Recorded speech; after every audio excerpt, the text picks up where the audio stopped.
Hi, welcome back guys. This is your friend, the D and WhatIf, with another fanfiction. This is the movie of What If Deku Was a Marksman. All credits for this video go to their respective authors, so please support the real author. Check out the link in the description for more details. Please give this video a like and subscribe to the channel if you want more videos like this. Now let's get into the fanfic. It's not bad to have a dream, young man. Just make sure your dreams are attainable, realistic, understand. Izuku stared blankly at his computer screen. All Might's words echoed through his head, while UAS website glowed in his dark room, illuminating his barren walls, stripped of his old memorabilia now hidden away in his closet. His scorched and battered hero analysis for the future lay tauntingly on his desk. For the future? What future? He knew the statistics for the quirkless. He clicked through the course options on UAS website. Maybe there could be something attainable for him, something even a useless Deku like himself could handle. As he was clicking through, he stopped at the staff page. Present Mike, Eraserhead, Midnight, and so many amazing heroes. Snipe. He paused.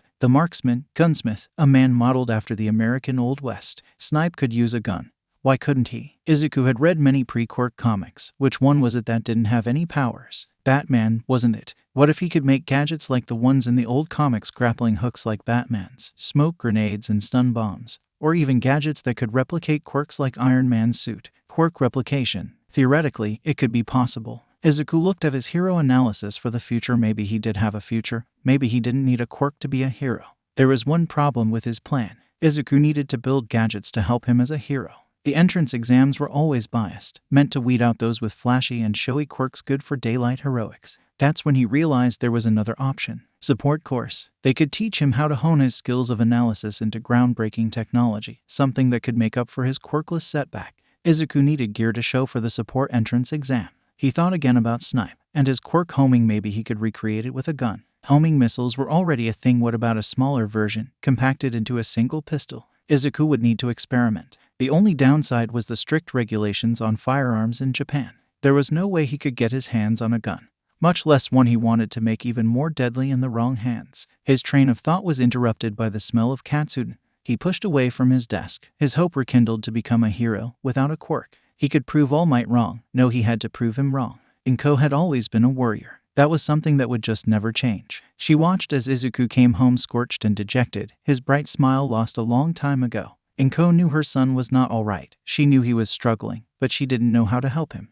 This evening seemed particularly bad. She heard posters ripping off the walls from inside his room. Something was wrong. She started his favorite meal, katsuden, in hopes to cheer him up and maybe get some answers. She knew she could be protective. She knew his quirklessness was not something she could fix. But as a nurse, she knew the statistics. The high suicide and unemployment rates, the depression that skyrocketed through the small 20% of the population in the world. And she worried. She placed the katsuden in a pan, the pork cutlet gently sizzling in the oil, the rice cooker singing its song. The curry sauce bubbled and steamed in another pot. She gently pulled her chopsticks over with her quirk, absent-mindedly pushing and pulling them as she waited for the pork to brown. She flipped it and began to plate fluffy rice, steam wafting around the room. She filled 2 plates as she waited for the cutlet to finish frying. Inko cooked to relax, to forget, to leave her worries behind her. She thought about her son as she gently placed 2 crispy cutlets of katsuden on the rice, ladling the curry sauce on top of them. She put the plates on the table and used a track to pull chopsticks to herself. Izuku emerged from his room at the smell of katsuden and she smiled to herself. Katsuden could always cheer him up. After all, it was his favorite, and it seemed like he could use some cheer today.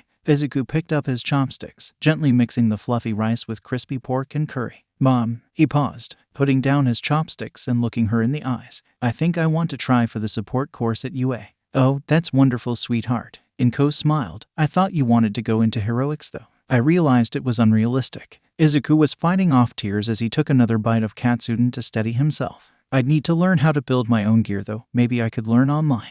Izuku had always refused whenever Inko tried to enroll him in an online school. She wasn't an idiot. She knew he was having trouble with Alder. He wasn't the type to start fights. And with how often she saw him limping home, starburst-shaped burns patterning his uniform, she tried to push him to take an online course. It had only been a couple weeks into the school year. Having started April 1st, it wasn't too late to sign him up for one. What if I enroll you in an online course for the rest of this year? What about school at Alder? Izuku questioned. I can withdraw you. It wouldn't be too much of an issue. Inko smiled. Is there one with an engineering focus? How about we look together? Izuku smiled and continued to eat his katsuden, sighing in relief that the conversation had gone well. They finished dinner and cleaned up before moving to the computer. After searching for quite some time, they found an international online school focused on engineering principles for support course hopeful.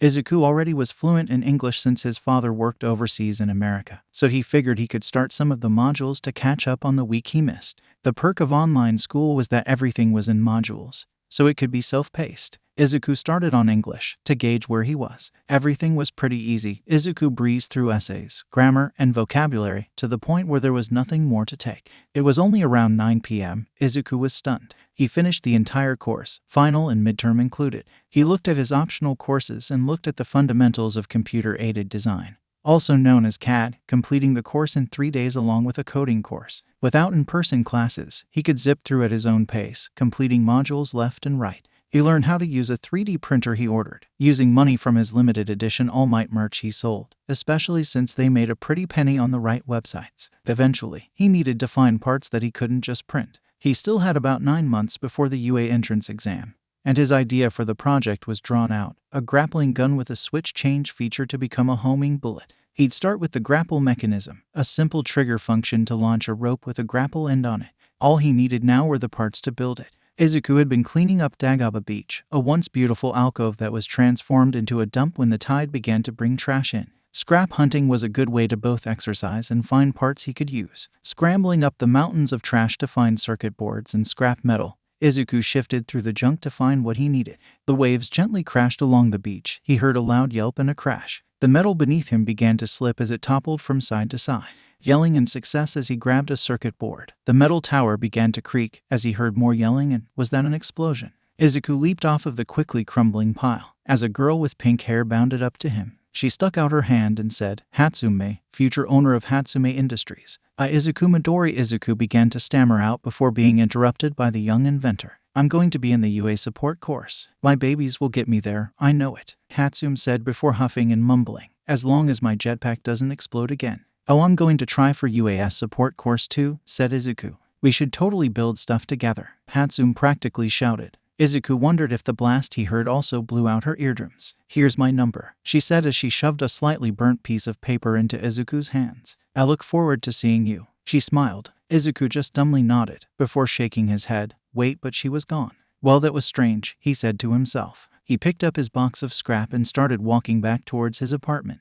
The somewhat burned sheet of paper sat in his hands as he nervously picked up his phone. He didn't have any friends at Alder, and he was in uncharted territories here. Afternoon light glowed through his window. He was bored of the modules for that day and figured he would stop at the math midterm. He texted Hatsume, "I don't know if you remember me," before deleting it, and writing, "Hey, this is Izuku Midoriya from the other day. I was wondering if you wanted to build a prototype with me." He closed his eyes and hit send, preparing for her to laugh at him and forever ghost him. He decided to stare at his 3D printer for the next millennia. It slowly zigzagged back and forth as the filament built a small chassis for a robot he was building. His phone dinged, and he immediately fumbled and threw it across the room in surprise. All the message said was an address. The house was on the small side but had a large garage with scorch marks and crashes coming from inside. Aside from the garage, it looked like your typical suburban house. Izuku wasn't entirely sure what to expect from the address when he heard the garage door start to open with a waving Hatsume inside. "Izuku-kun, you made it." She had a maniacal grin on her face and a blowtorch in her hand. She yelled, "I was working on my jetpack when you texted.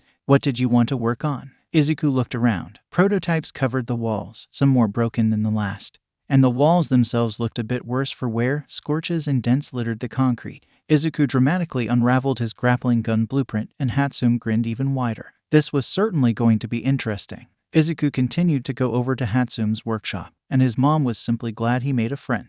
For a whole month, they worked together in the morning and afternoon. Mei still had to go to in-person school, and Izuku just went home to finish some modules when she was gone. They had their share of successes, as well as failures. "Hey Mei, pass me the blowtorch," Izuku shouted. "Sure thing," she said in a chipper voice before Izuku screamed, "What did I say about throwing the blowtorch? Don't do it," she said sadly. "You're lucky I caught it." "Oh, shut up, Izuku-kun." Before they knew it, Izuku had finished all the modules by now and had his certificate of graduation that came in the mail. He still had 8 months before the UA exam, the actual projects in his engineering course having taken longer than he anticipated. He was at the Hatsume's house when the letter arrived. Even when Mei was at school, the workshop had become their workspace, and Izuku took to being there even without her. As celebration for completing his online school, and Ko told Izuku to invite Mei over for dinner. Izuku stood in the garage, fiddling with his grappling hook. He was wearing a t-shirt saying pants covered in oil and grease. Mei dropped her bag by the garage door, the afternoon sun glinting off of her signature goggles she got from her dad.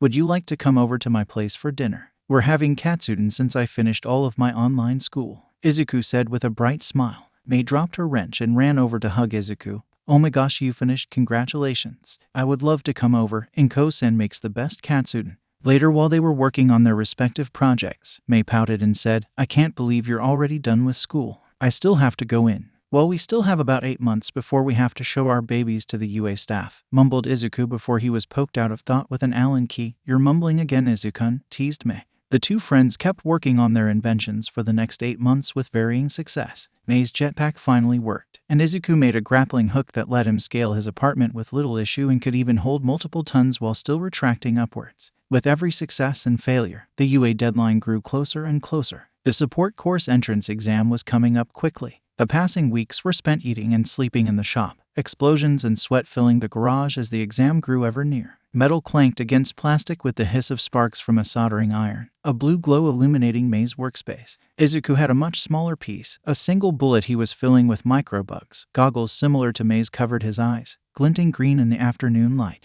These goggles were special as they replicated Mei's quirk, Zoom. It was a simple feat, but still allowed him to do so much more. If his babies failed in the exam, he'd still at least have this one to show. It was time to test his homing bullet. He had 2 weeks before the exam. Izuku had spent months on the silencer and focus attachment that could be attached to any gun. In theory, it could control where the bullet went. The chrome-colored attachment sat in his pocket as he took a train to the Kanagawa firing range with Mei. Using a magnetic field projected by the silencer and focus, the bullet would follow the wide polarized area to follow a direct path through the coordinates entered into a scope, essentially turning a handgun into a weapon with deadly precision. Izuku walked into the old brick building with forms permitting gun usage from his mother and Mei bouncing behind him. They walked into a room with folding chairs and sat down. A slow clinking of spurs, footsteps from a heavy boot, and a whistle blowed through the hall like the ghost of a breeze. A man stepped through the door, hat tipped below his eyes and his hand hovering above the holsters on his hips. Hey there, kiddos. I'll be the one in charge of your gun safety today, said Snipe as he looked up from the ground.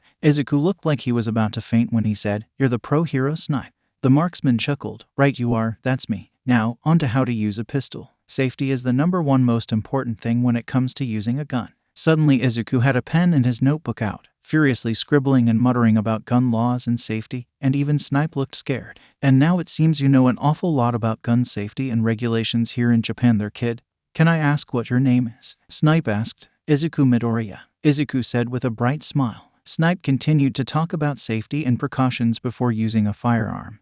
And honestly, it looked as if Mei was about to fall asleep when suddenly Snipe told them to follow him. They put on the yellow mufflers and safety glasses to enter the range. This is a Nambu M60, usually used in law enforcement and what we have on hand here at the range, said Snipe. Izuku picked up the revolver and pulled out his attachment scope, clicking it into place along the cold metal. Keeping his finger far away from the trigger, he set the scope to the bullseye on the axis grid. Snipe shouted, Ready, fire. Izuku fired the gun, and 5 bangs as the bullet shells fell to the floor, emptying the cylinder. The target glided back to Snipe, Izuku, and Mei without a single shot missed. The prototype was a success. Snipe was amazed. The firing range was silent as he stared at that target. All 5 rounds and not a single shot missed. Incredible. This kid had talent and a knack for firearms, it seemed. His skill was better than most licensed pros were with a gun. He already seemed to have an understanding of the laws and regulations for firearm usage. The kid was brilliant and a brilliant shot to boot. This was something Nezu couldn't pass up. In all his years of teaching Kido, Dangan had never seen shooting like that, especially not with the knowledge he seemed to have from their brief encounter. He'd have to tell Nezu when he came back to school. Snipe-san, asked Nezu. No thank you, sir. I have a request, stated Snipe. Yes, about young Midoriya. I saw your email. What makes you so interested in this boy? His shooting is unlike anything I've ever seen. And I've seen a lot of things in my day. Well, he's already applied to support course. However, I don't see why you can't be a mentor to him while he is here. But exams haven't even started yet, sir. How do you know he will be coming to UA? Nezu started chuckling. God, that made Snipe uncomfortable. Just what was that furry demon thinking about? Nezu already knew about Midoriya's intelligence. After all, he was one of the teachers in the international online course Midoriya attended. The top schools of countries contributed to a course of their choice. Nezu, running UA High, ran a Japanese course on computer coding and hacking. A highly advanced course, something that would take a human months to complete. He wasn't human though, and had highly advanced processing speeds as a quirk stoat. Izuku Midoriya, the boy who finished some of the most advanced classes in a matter of weeks or even days. Yes, Nezu was impressed. He wanted to see just what the boy could do. He even applied to UAS support course. Nezu grinned to himself as he sipped his tea. Yes, this would be an interesting year. Perhaps he could even have a new personal student, although Snipe seemed to have his eyes on that one. A boy who was brilliant, and apparently a good shot as well. That was an opportunity Nezu just couldn't ignore. It didn't matter that the boy was apparently quirkless. Although they were rare, geniuses don't always need a quirk. UA was not a quirkist establishment, especially since their principal was a genetically altered stoat after all. Even if Midoriya didn't apply, Nezu would still have offered him a place at UA. Majima-sensei would certainly have a time with this one. Nezu chuckled. This boy was going to be a hero that no one could have dreamed he could be, and Nezu was going to make sure of it. The day of the exam came. Izuku was a nervous wreck of jitters and held Mei's hand as they walked through the gates of UA. The large golden arch with UA in bold letters cast a shadow on the ground. The old stones leading up to the school. A breeze bellowed through the courtyard as Izuku looked about in amazement. His backpack held his babies, and he proudly stepped into the light, preparing for the exam. Mei and Izuku stepped into the exam room, and Snipe instructed them that the exam would be in 2 parts, a multiple choice and a free response. Try your best. It's okay if you can't or finish, said Snipe. Izuku blitzed by the multiple choice and free response, answering English, science, and math, all easier than his online modules. Odd. He continued to power through the test until he got to the bonus free response question. It was analysis-focused, right up his alley. How can the quirk called air jet, where the user takes in surrounding air to propel themselves, be used or improved? Assuming the user takes the air from around themselves, boots that reduce the time between jumps would improve usage. Are they limited to solely their feet, or can they propel air through their hands as well? If they could stream air through their hands, then they can assist in close combat, allowing the user to temporarily blind the target with a quick gust of wind. Air jet, as assumed, would help with mobility. But how does the quirk affect breathing through the duration of usage? Does it require a storage of air such as taking a deep breath? Knowing the limitations of a quirk allows for improvement. Support items can help improve quirks, allowing finer tune control and even increased abilities. Suddenly, Snipe announced, "All right, kiddos, time's up. Put your pencils down and hand in the test." Izuku stood up and happily handed in his exam. All that was left was the practical. For the practical, a panel of judges would assess your 2 chosen inventions, ask about your design process, and look at portfolios of the blueprints and designs to create the final product. One by one, students were called in, nervously leaving afterward. Mei burst out of the judging room and ran to Izuku. "They took my babies," she sobbed. "We worked so hard on them, Izuku." Izuku hugged her and patted her on the head as he said, "It's okay, Mei-chan. It'll only be for a week or 2, then we get them back." "Midoriya, it's your turn," called a judge from inside the room. Midoriya stood up and walked to the room with his backpack. Hopefully, his inventions would be enough to get in. Who knows what everyone else made or how incredible it could be. He placed his backpack on the table and pulled out 2 portfolios, one for the grappling hook and one for the homing attachment. Powerloader and Nezu sat at the table, looking over the 2 portfolios. Izuku bowed before beginning his presentation. "So what made you choose these items, Midoriya?" asked Powerloader. "Well, I thought it could help me be a hero," said Izuku brightly in response. "Why a gun attachment then?" questioned the principal. "Guns can be used by anyone, and this way, by copying the effect of homing with a magnetic field, it can allow for more precise shots and safer gun usage in the right hands," answered Izuku. The principal nodded and Powerloader bowed to Izuku. "Thank you for your presentation, Midoriya. You may leave." "Thank you, Powerloader-san." Izuku breathed a sigh of relief as he left. Thank God that was over. Now it was just a waiting game for the acceptance letter. Izuku's phone rang after Mei spammed him with messages. His UA letter just arrived and he sat on the living room couch waiting for Mei to arrive. He followed this journey with her, and he'd find out with her, damn it. The clock ticked as the seconds passed, his hands itching to open the letter. Suddenly the door was violently kicked open after the gentle beeping of the passcode to the apartment was punched in. Mei waved her envelope around in the air, grinning like a lunatic. "Let's do this, Izuku," she shouted. Izuku ripped open the letter at the same time as Mei. A small disc fell onto the coffee table and glitched to life with a hologram. "Hello, it is me. Am I a mouse, a bear, a dog? I am Nezu, the principal. I am proud to welcome you to support Class 1H this year." Izuku was about to cry. He did it. He made it. He was in. Mei made it too. They were in this together. He was so close to becoming a hero. Izuku was going to UA. Today was the day. Izuku stared at the massive gate once again. This time the bustle of students trying to find their classes and the early April breeze made Izuku feel confident. This was his place, where he missed the stairs. He prepared himself for the impact, the cold stone beneath him, but it never came. Sorry, I thought it would be bad luck to fall on the first day, laughed a girl. She had short brown hair and brown eyes, a sheepish smile across her face as he tumbled through the air. That's amazing. Is this your quirk? Is it some form of anti-gravity? Touch-based? Is there a limit? How far up can it go? Izuku furiously scribbled in his notebook as he continued to spin through the air. Sorry about him. He gets so excited about quirks, laughed Mei as the girl seemed shocked at all the questions. We're in the support course. 1H, that's Izuku Midoriya. And I'm Mei Hatsume, future co-presidents of H&M Industries. She continued. Oh, I'm Ochako Uraraka. It's a pleasure to meet you both, Uraraka said as she bowed. I am part of the hero course, 1A. Sorry again for hitting you with my quirk. The girl touched the pads of her fingers together and Izuku tumbled out of the air into Mei's arms as she patiently waited for him to stop spinning and fall. Uraraka rubbed her neck as she said, It's called zero gravity. I can remove the gravity on anything I touch with all 5 fingers. Wow, that must be so useful for heavy objects, muttered Izuku, still being carried bridal style in Mei's arms. It looks like the bell's about to ring. It was a pleasure meeting you too, Uraraka shouted as she ran towards the looming building that was UA.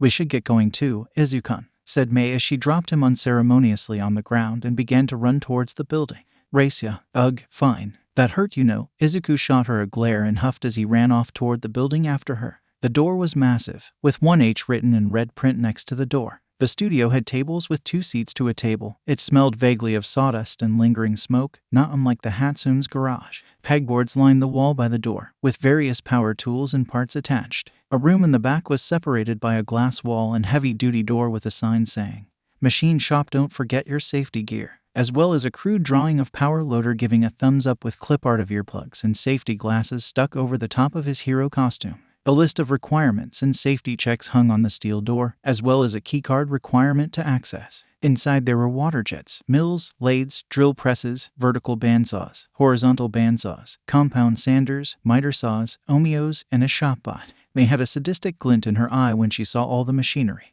My name is Power Loader, but you can call me Majima-sensei. Welcome to the support course. I will be your homeroom teacher as well as your supervisor in the development studio. You'll still have core classes, but during the day you will have set-aside time called studio hours. It is a requirement to have at least 20 contact hours with supervision in the lab before you're allowed to be here on your own. Damn, I was hoping I could work on my babies here after hours, Mei whispered to Izuku. Mei raised her hand and asked, Majima-sensei, when can we use the room back there? Powerloader nodded and said, After we've gone over basic lab and shop safety, I'll give a tour of the machine shop. As long as you have one fully trained individual on the machine you intend to use, you will be able to operate it with their supervision. We'll go over this in the syllabus after the opening ceremony.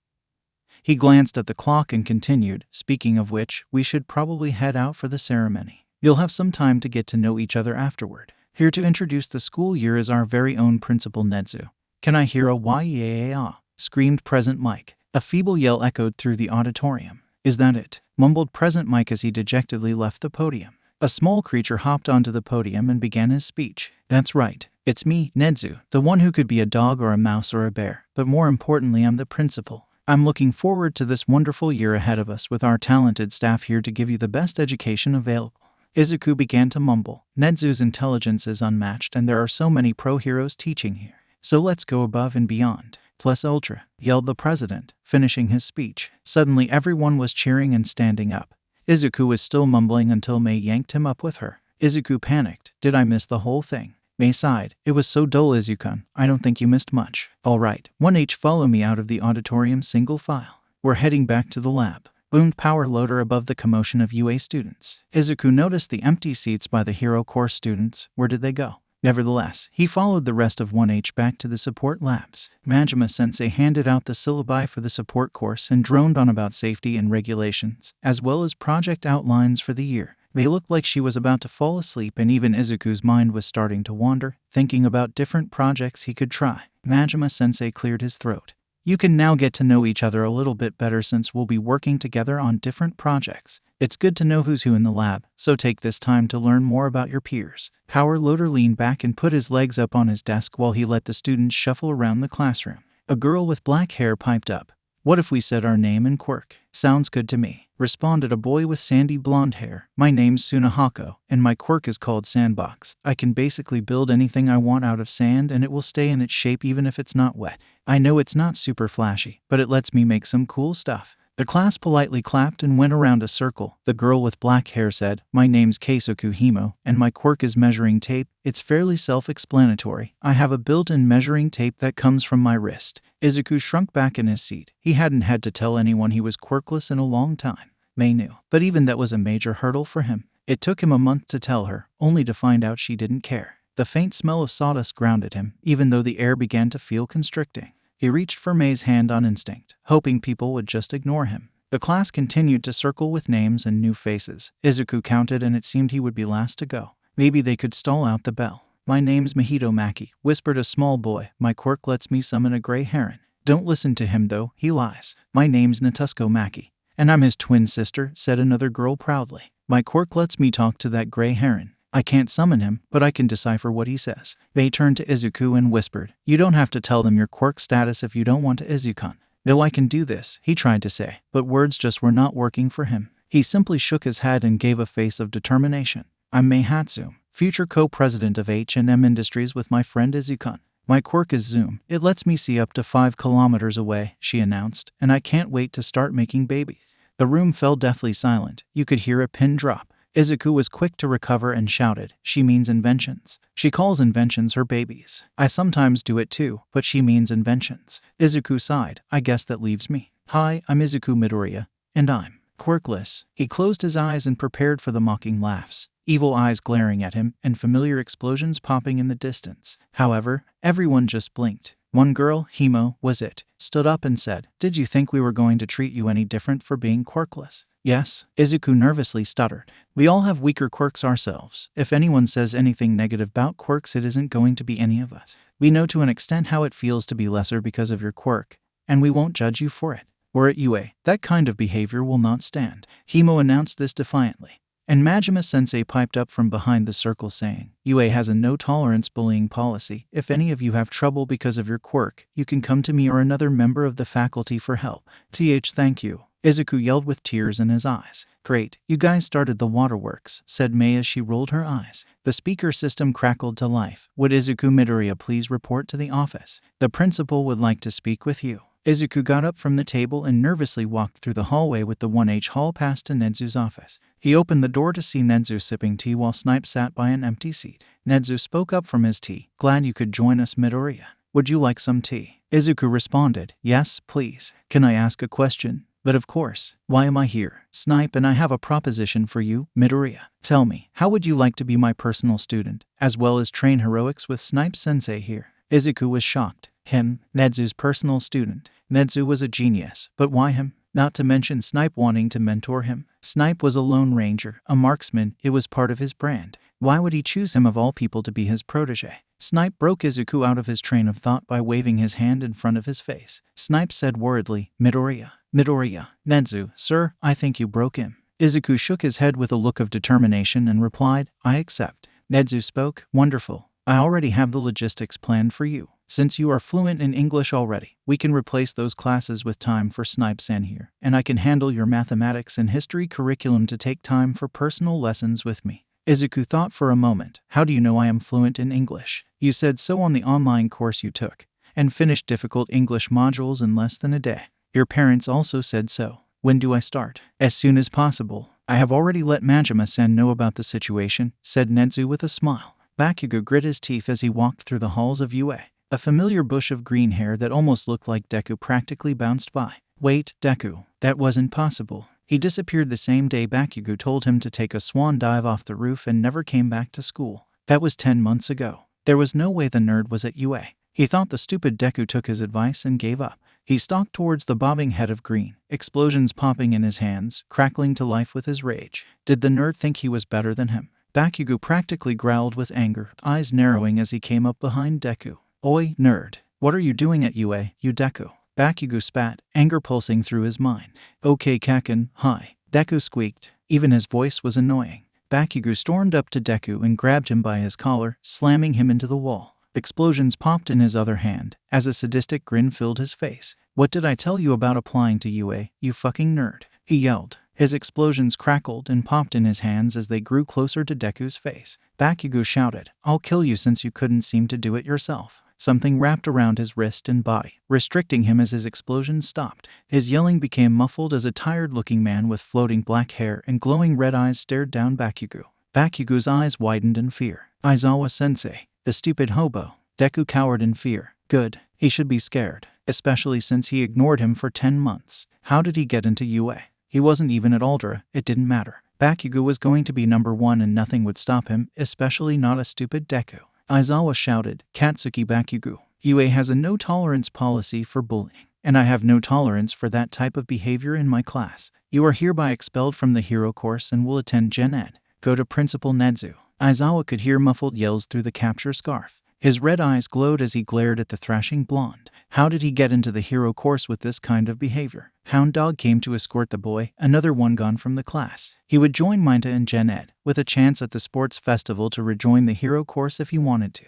The boy continued to cower in the corner, sobbing from the interaction. Clearly, they had a history. Aizawa crouched down to meet the boy at his level. Speaking softly, Aizawa guided the boy, saying, "Breathe with me, kid, in 2, 3, 4, out 2, 3, 4, that's it." Spurs clinked down the hallway at a rapid pace, boots slamming the ground as Snipe ran towards the scene. Why was Snipe running towards this kid? Snipe usually taught the 3rd years, and this kid looked like a first-year student and he wasn't even in the hero course. Aizawa's interest was piqued. Snipe took a moment to catch his breath, and Aizawa continued to watch the green-haired kid as he took shaky breaths. A pink-haired girl sat next to him, holding his hand as he breathed, following her motions. "Good, a friend." Snipe spoke softly.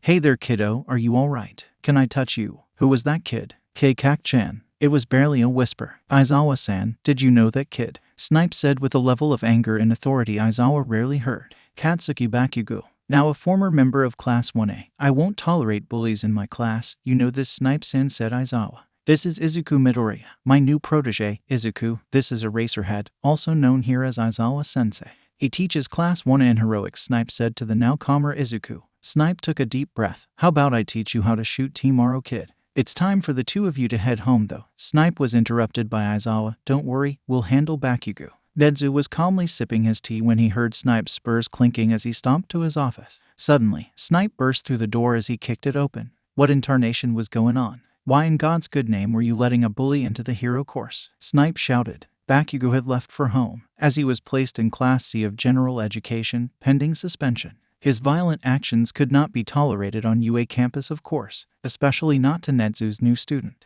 Well, his transcript didn't indicate he was one Snipe-san. We wouldn't have let him in if it did. I think it's time we researched a bit about Alder now. Alright, usually this range is used for 3rd years, but since you've aced the test on gun laws and safety, we can practice firing. Izuku attached his homing focus and silencer to the pistol as Snipe watched. Snipe broke the silence to ask, "What does that thing do anyway? I'm not much of a tech man myself, you know. It lets me replicate your quirk, homing, through a magnetic field and heat sensors. I added a modification so that it avoids all obstacles that disrupt the magnetic field in front of the target," replied Izuku. "That's quite useful, you know. Guns are a dangerous game when it comes to heroics. They can be used just as easily to kill as they can be to save. Gun usage is a dangerous tightrope to walk." "I know. That's why this will shoot exactly where you want it to go," said Izuku as he fired the pistol at the target. He took his finger off the trigger and carefully pointed it down as the target glided over to their station. "I know how deadly these can be, which is why I hope to make these easy to direct and non-lethal unless specifically instructed." The target behind him had a perfect bullseye for every shot. For as happy as this kid was, it sure was menacing to see that smile with a gun. Snipe thought for a moment. How about we try a new kind of gun? As he pulled a shotgun off the wall behind him. Izuku's classmates were in English with present mic. It turns out, Izuku was still a good shot without his modified attachments. He took a breath before aiming his pistol and shot a bullseye from 200 meters, the Desert Eagle's maximum firing range. Izuku seemed to be quite the marksman, with or without his gadgets. Lessons with Snipe taught Izuku agility and strength when they weren't working with guns. A hero had to be in peak physical condition after all. Izuku followed strict meal plans and workout schedules to build muscle, and it was showing. Working in the shop also helped his overall strength, as lifting heavy parts and tools built up his strength and stamina. He spent most of his time in the shop when he wasn't having lessons with Snipe or Nezu, building custom attachments for guns, his favorite of which was a Desert Eagle. He liked the precision and look of the handgun, its sleek but deadly design. During one of his lessons, Snipe asked, "Have you thought about competing in the sports festival, kid?" "Yeah, why?" "You could transfer to the hero course that way, I'm sure of it," smiled Snipe, as he silently handed Izuku the schematics for a hand rifle. Snipe winked and said, "Support course is allowed to bring in what they build, you know." Izuku and Mei usually sat together during lunch, and one day, they decided to ask if they could sit by the purple-haired boy who usually sat across from them alone. "Can we sit here?" asked Izuku, dragging Mei behind him. "You want to talk to me?" said the boy. "Sure, why wouldn't we?" "My name's Shinso Hitoshi," said the purple-haired kid, before using sign language. "Can you use sign language?" Izuku nodded. "My name's Izuku Midoriya, and this is my friend, Mei Hatsume," he said while making a gun with his hands, pointing to himself, and the sign for pink, pointing to Hatsume. "Why sign language?" he asked while signing. Shinso signed. "My quirk requires verbal cues to activate after I ask a question." Izuku translated for Mei before asking, "What is your quirk, if I can ask?" Izuku forgot the sign for quirk but was speaking while he signed, so it was a bit redundant to be signing anyway. It was the thought that counts. Shinso spoke. "You won't want to talk to me after I tell you." "Why?" asked Izuku. "Because I have a villain's quirk," Shinso spat. "No quirks are inherently good or bad. It all depends on how someone uses it. My quirk is brainwashing. That would work amazing for heroics. Think of all the situations you could diffuse with a simple response." Izuku had long since lost Mei in this conversation, and she had been watching the two move their hands in crazy motions. She signed something Izuku had taught her. "Happy birthday." A confused Shinso signed. "She doesn't know JSL, does she?" Izuku sighed before he signed. "No, she doesn't." To throw off Mei from Shinso's actual question, Izuku said, "I'm quirkless actually, but I'm training under Snipe Sensei to join the hero course. The entrance exams are horribly weighted towards flashy quirks." He paused. "Do you want to come and train with me for a bit after school? I was planning on going to Gym Upsilon and could use a sparring partner. Mei and I are still working on a robot for that, but we haven't figured out the kinks." "I'd love to," signed Shinso. Shinso felt like he was about to cry. No one had ever told him his quirk was heroic. He thought about his foster parents and the system he was put in. At least his current foster home let him apply for UA despite his quirk. He had been going to Gym Upsilon to train, working hard to build up strength and delaying the inevitable need to return to his foster home. Midoriya was difficult to fight. He was quick, and Shinso was struggling. "How are you so good at this?" Midoriya chuckled. "Practice," before throwing a kick to Shinso's chest. He hadn't anticipated his opponent to be this strong. That's what he deserved for assuming. He had been sparring with Midoriya for a couple of days now. Suddenly Midoriya paused the spar. He said, "Use your quirk on me." "What?" said Shinso. "I trust you, and I want to experiment," he said as he pulled a paper out of his pocket. "Mei and I have a ton of questions about your quirk," Midoriya said as he grinned. Why was that grin so menacing? "Oh okay," said Shinso. "Meii." He gave the okay. Midoriya yelled, and suddenly the Hatsume girl appeared seemingly out of nowhere with her goggles on and a video camera. "Okay, read off the list. And then we can spar some more," said Midoriya confidently. "What do you want me to do?" asked Shinso. "Read it," responded Midoriya, as his eyes glazed over. "Gotcha, Hatsume. What even are some of these questions?" he stated. "Izuku wants to see if it's you transferring consciousness or if they still retain their own knowledge," said Hatsume brightly. Midoriya followed a series of commands repeated by Shinso. Sit down, stand up, walk in a circle, and do a handstand. Some were more interesting than others. Shinso knew he couldn't make others speak their own mind, but rather things he already knew. "What is your name?" he asked. "Izuku Midoriya. Where is your father?" Silence. Mei was recording and muttering to herself. At the very bottom of the list, do a backflip. Shockingly, Midoriya stood up and proceeded to fall on his head, attempting to do a backflip. Mei was laughing for blackmail purposes, while Izuku came out of the trance. "Got it. Cannot do a backflip while mind-controlled," he scribbled in his notebook. "So it is connected to what you know how to do, and not whether I know how to do it. You're planning on getting to the hero course through the sports festival like me, right?" "Of course. Why? What if we made it so that you could copy someone else's voice?" said Midoriya while Hatsume practically vibrated behind him. "What?" said Shinso with a deadpan tone. "Just a thought. Come on, let's keep sparring. We have another half hour in the gym," said Midoriya, while Hatsume sketched out a design for her baby called the Persona Cord. Little did they know Aizawa was watching from afar near the exit of Gym Upsilon.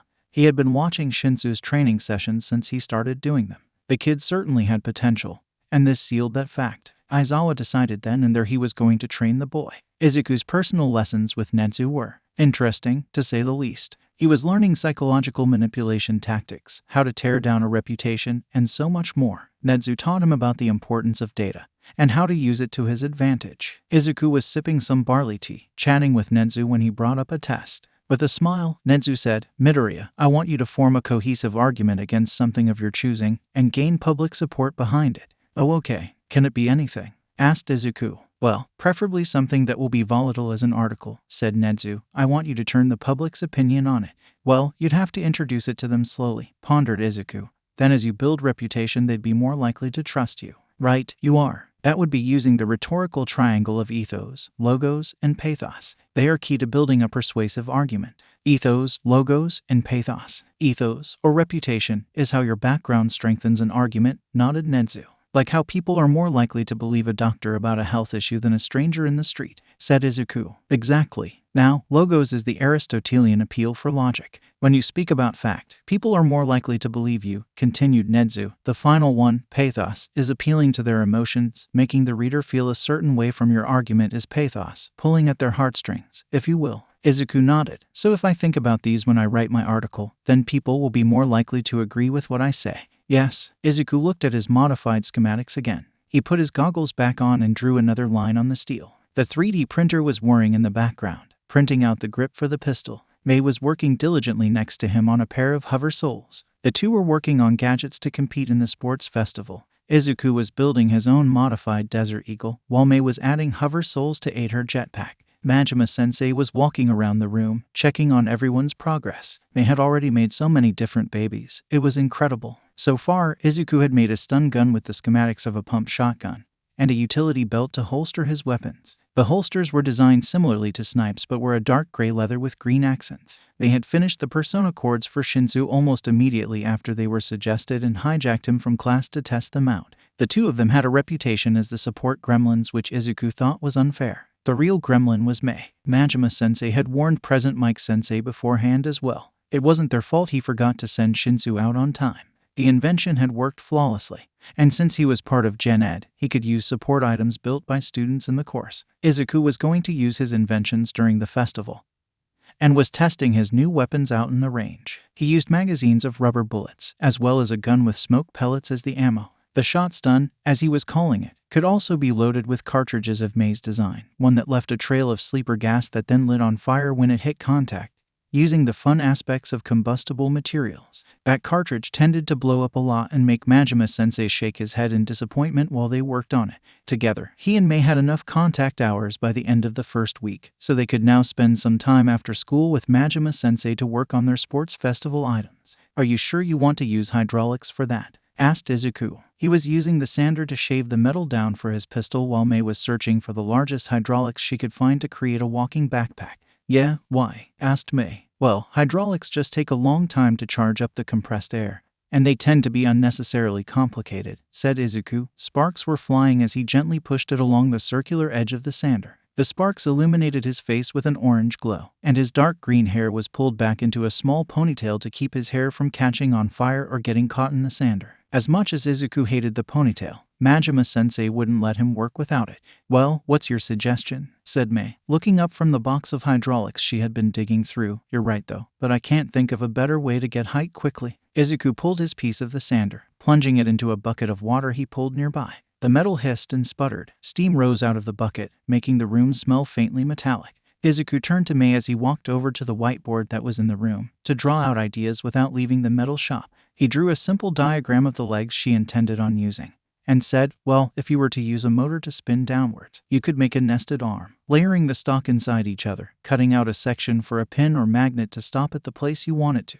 "Yeah, I guess that'd work, but wouldn't it just be easier to use hydraulics?" said Mei. "Wouldn't it be easier to have it work?" "You know that's not how hydraulics work," scolded Izuku, pointing to the whiteboard. Izuku paused. "I'm gonna finish making my part for the pistol." "Ugh, fine, I'll use your idea. I'll shoot an electric current through the metal too to make it stronger with an electromagnetic field around the segments," said Mei. The marker squeaked as she drew her idea on the whiteboard, outlining with aspects as she went. "There you go. Now isn't that better than just using hydraulics, said Izuku, making finger quotes while he said hydraulics to really get his point across. "Shut up. I have to redesign the whole thing in SolidWorks now." You wouldn't have had to if you just thought about this in the first place, said Izuku with a smirk. He flipped his goggles back on as he pulled another steel part off of the water jet, checking if the fit was right with the other parts. Aizawa dropped by 1 degree Celsius shortly after he saw Hitoshi Shinso training with the support gremlin.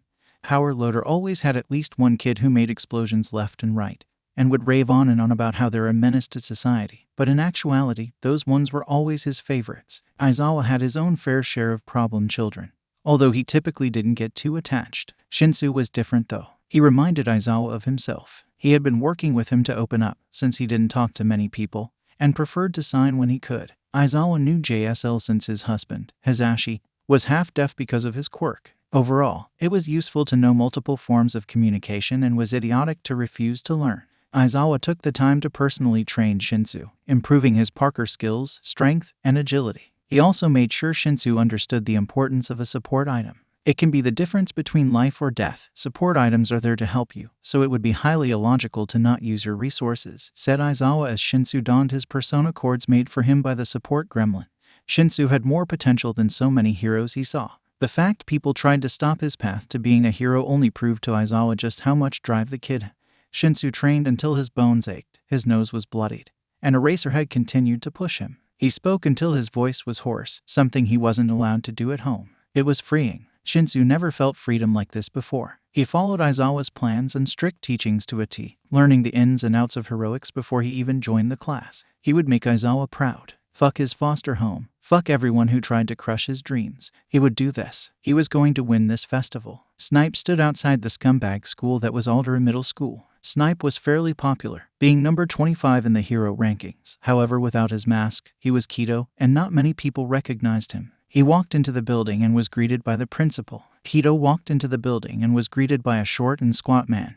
His greasy black hair was slicked back, and he wore a suit that seemed a bit too small. Keto bowed as he said, "Hello, I am here on behalf of UA," trying his hardest not to scowl at the man who caused his kid so much harm. "Ah yes, of course. Is this about young Bakugo perhaps?" asked the principal. "Ah yes, Bakugo. Can I look at your records?" "We need to look at something pertaining to him," said Snipe, trying his best to hide his accent.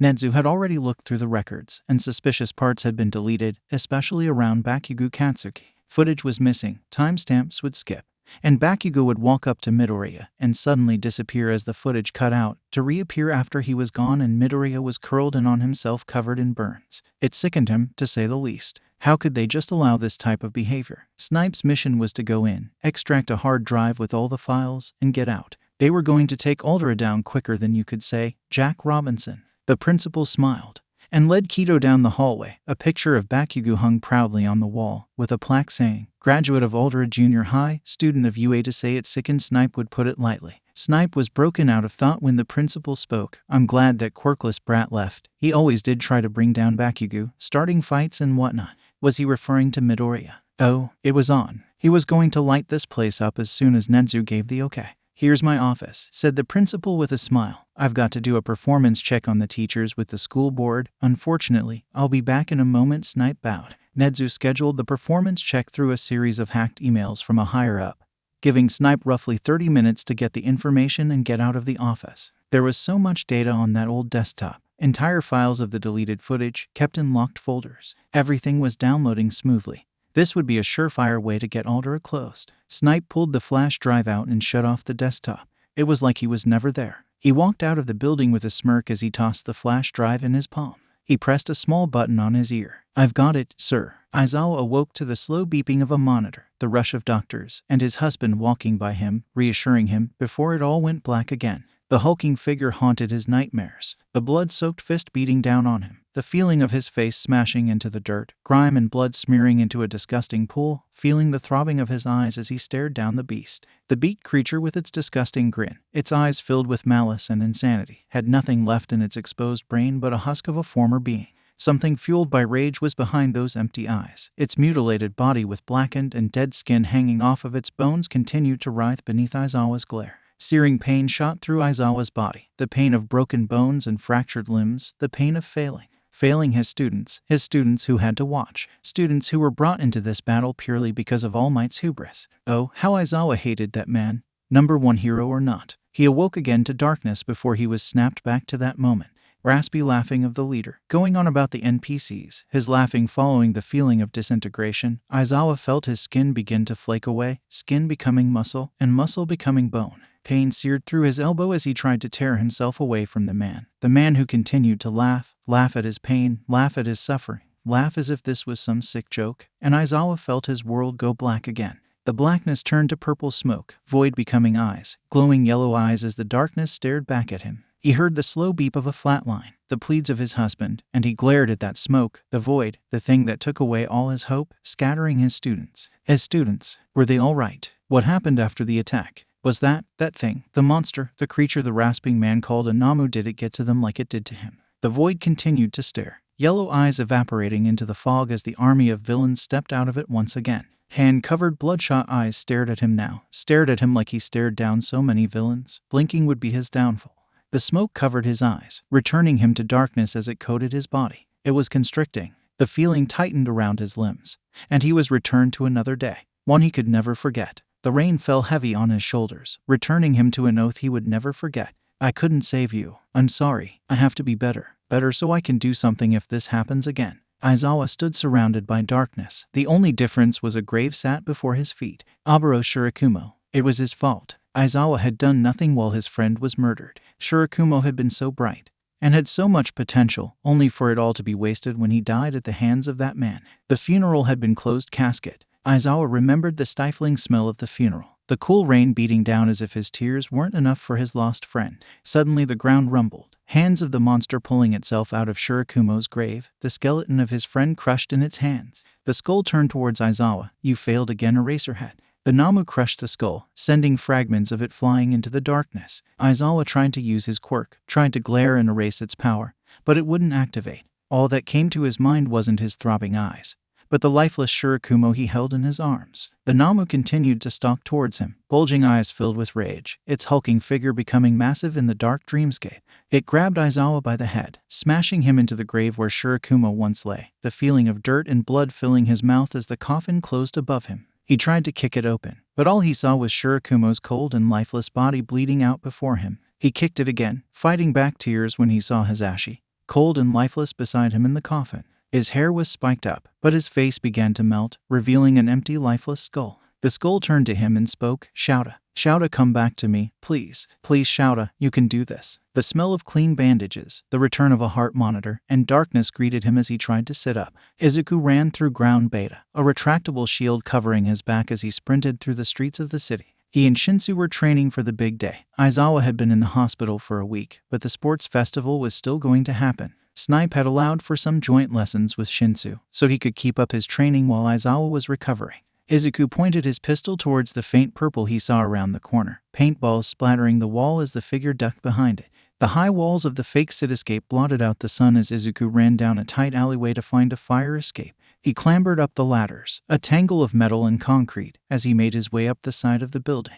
The wind blew through his hair as he assembled a sniper rifle. Izuku felt the small pebbles rolling beneath his stomach as he commando crawled through the roofs of the tightly packed buildings, finding the right spot to set up his rifle. Izuku breathed, steadying himself as he aimed his gun. Finding the mess of purple hair, he exhaled. He pulled the trigger twice as Snipe came across the speakers in the training ground. Good work, Midoriya. Target eliminated, said Snipe. The loudspeakers made the pebbles around Izuku bounce, some falling off the ledge into the alleyway below. They had 2 weeks before the festival, hardly any time remaining. Izuku came off the building using the hover soles he designed with Mei. An electromagnetic pulse allowed them to hover in the air, allowing him to gently step down from his sniper position. Shinso was waiting for him on the ground. You're too good, you know, smirked Shinso. Well, this time it was in my favor, said Izuku. Last time it was yours, you absolutely wiped the floor with me. Well, it doesn't hurt that you're terrified of horror movies, droned Shinso. I greatly regret telling you that fact. What were you expecting when you did? Certainly not you to steal the voice from that old movie and sound like a deranged clown coming out of a vent, yelled Izuku, shuddering at the memory. Snipe walked out onto the field. His spurs clinked as he walked down the street, a phantom breeze blowing his cloak behind him, revealing his holstered gun. I'd say you two are just about ready for the festival, he said as he patted Izuku on the shoulder. You're going to get into the hero course, I'm sure of it. Else I'll eat my hat. I'm glad. We've put so much effort into this. I hope we get in, said Izuku. Shinso was beaming when he left ground beta. Nothing could bring down his day. That was until his foster parents sat at the kitchen table, the setting sun glinting off of the glass, hitting the floor as they stared him down. "We're moving you. We can't take care of you anymore. We don't need a villain like you running around. Not when we have a baby on the way." He thought it was going so well. They let him go to UA. He thought they accepted him. Apparently, he thought wrong. A new social worker came to pick him up.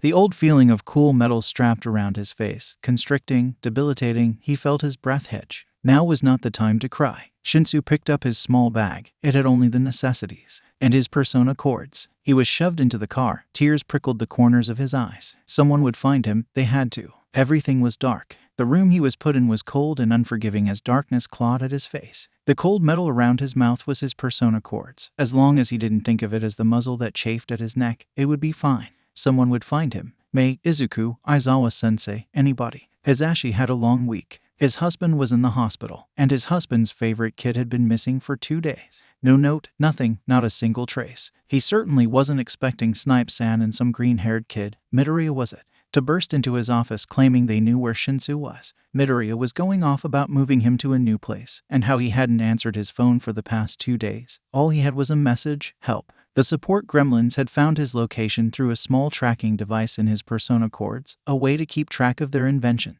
The fact they had been moved across Japan was not a good sign. Hisashi knew he had to help. It's what Shouda would have wanted. Shouda was currently on the couch in their apartment, napping with the cats as he prepared his return to class, despite Hisashi's requests, within the next week. So he agreed to join Snipe and Midoriya's search in his stead. Hisashi knocked on the door of the house where the persona cords were. He cleared his throat and said, "Is there a Hitoshi Shinso here?" "What do you want with that villain of a kid?" demanded the woman who answered the door. She was tall and gangly, jet black hair tied into a messy bun, and her face fostered a scowl as she looked at the hero. "I'm his teacher, Present Mike, and I'm here to speak with him for a moment." She quite literally dragged Shinso out of a closet in the hall, muzzled, and looked far worse than Hisashi had ever seen him. The muzzle brought back old memories about the way voice quirks were treated when he was younger. Rubbing the old scar from his past with the very experienced Shinso as here, the boy staring up at him, pleading him for help, Hisashi said, "I am declaring emergency custody rights of a Hitoshi Shinso for abusive treatment."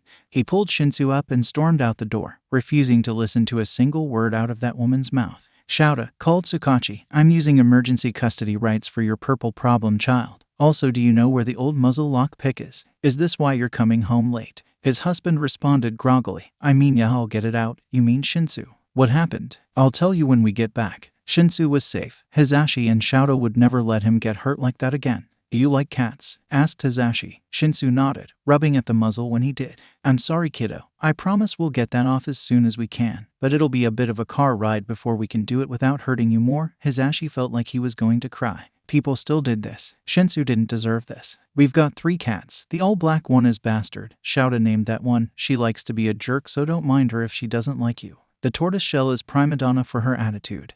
And the orange tabby is O'Malley, like from the old Disney movie, The Aristocats." Hisashi wasn't sure what to say for the entire ride back. He had heard about his husband's attempts to get the boy to speak, but it seemed it was all undone with this one evil person. There was going to be a long road to recovery for both of them. Hisashi looked in his rearview mirror at the boy with tear stains and a muzzle on, cowering in the seat behind him, and felt a little bit of his heart shatter for this kid. Shinso was engulfed by Aizawa-sensei in a hug, and he could swear he felt tears from the tired man. He looked around while Mike picked the locks off of the muzzle. So much was happening at once. The house smelled like miso and slightly of salmon, and a black cat nudged around his legs, jumping away when the horrid muzzle dropped away from his mouth. The apartment was on the smaller side, with 2 rooms. The kitchen was to the right of the entrance and was large with white marble counters. He looked at Mike Sensei and signed, "Thank you. Of course, little listener, I'm sorry that had to happen to you. You're safe now." Mike Sensei signed back. He couldn't speak. Words wouldn't come out of his mouth. A raspy laugh of relief escaped him as he collapsed onto the ground. He came to in a room he didn't recognize. His things were carefully placed by the door. The room wasn't large. The small mattress was a decent size, and a cat sat purring at the end of his bed.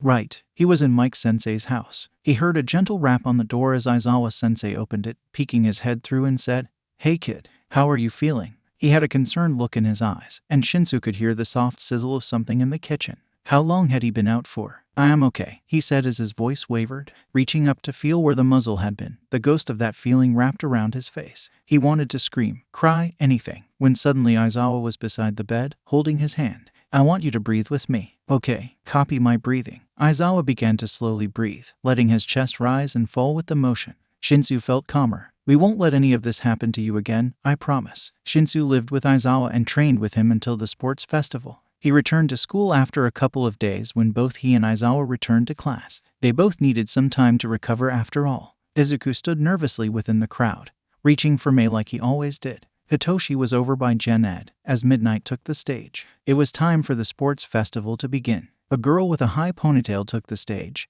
giving a pleasant speech. Izuku wasn't listening though, he was looking at the doorway. The first obstacle, getting through that bottleneck. Izuku pulled out his grappling gun. After all, why go through it when you could just go over it? Midnight's whip cracked and Present Mike yelled to start. The two friends took off like a bullet. Izuku and Mei sprinted together as he shot the rifle, pulling him up and over the crowd. The two swung through the high alleyway as they turned on the hover souls to run down the wall. It looks like two kids from support course 1H take the lead. But how will they fare against the next obstacle? Cried out Mike from the speakers. Oh no, whatever will we do? Robots, against some support students, said Izuku, rolling his eyes as Mei ran forward with a sadistic grin on her face. He pulled out his two Desert Eagles, firing a shot of hacker bugs. They missed it over the robots, giving his goggles control. He looked behind him to see Bakugo's explosions blasting towards them. The sweet smell of nitroglycerin was coming, and Izuku had the robots launch him toward the next obstacle. Mei's voice crackled to life on the speakers, overtaking Mike's commentary. Her voice boomed across the stadium.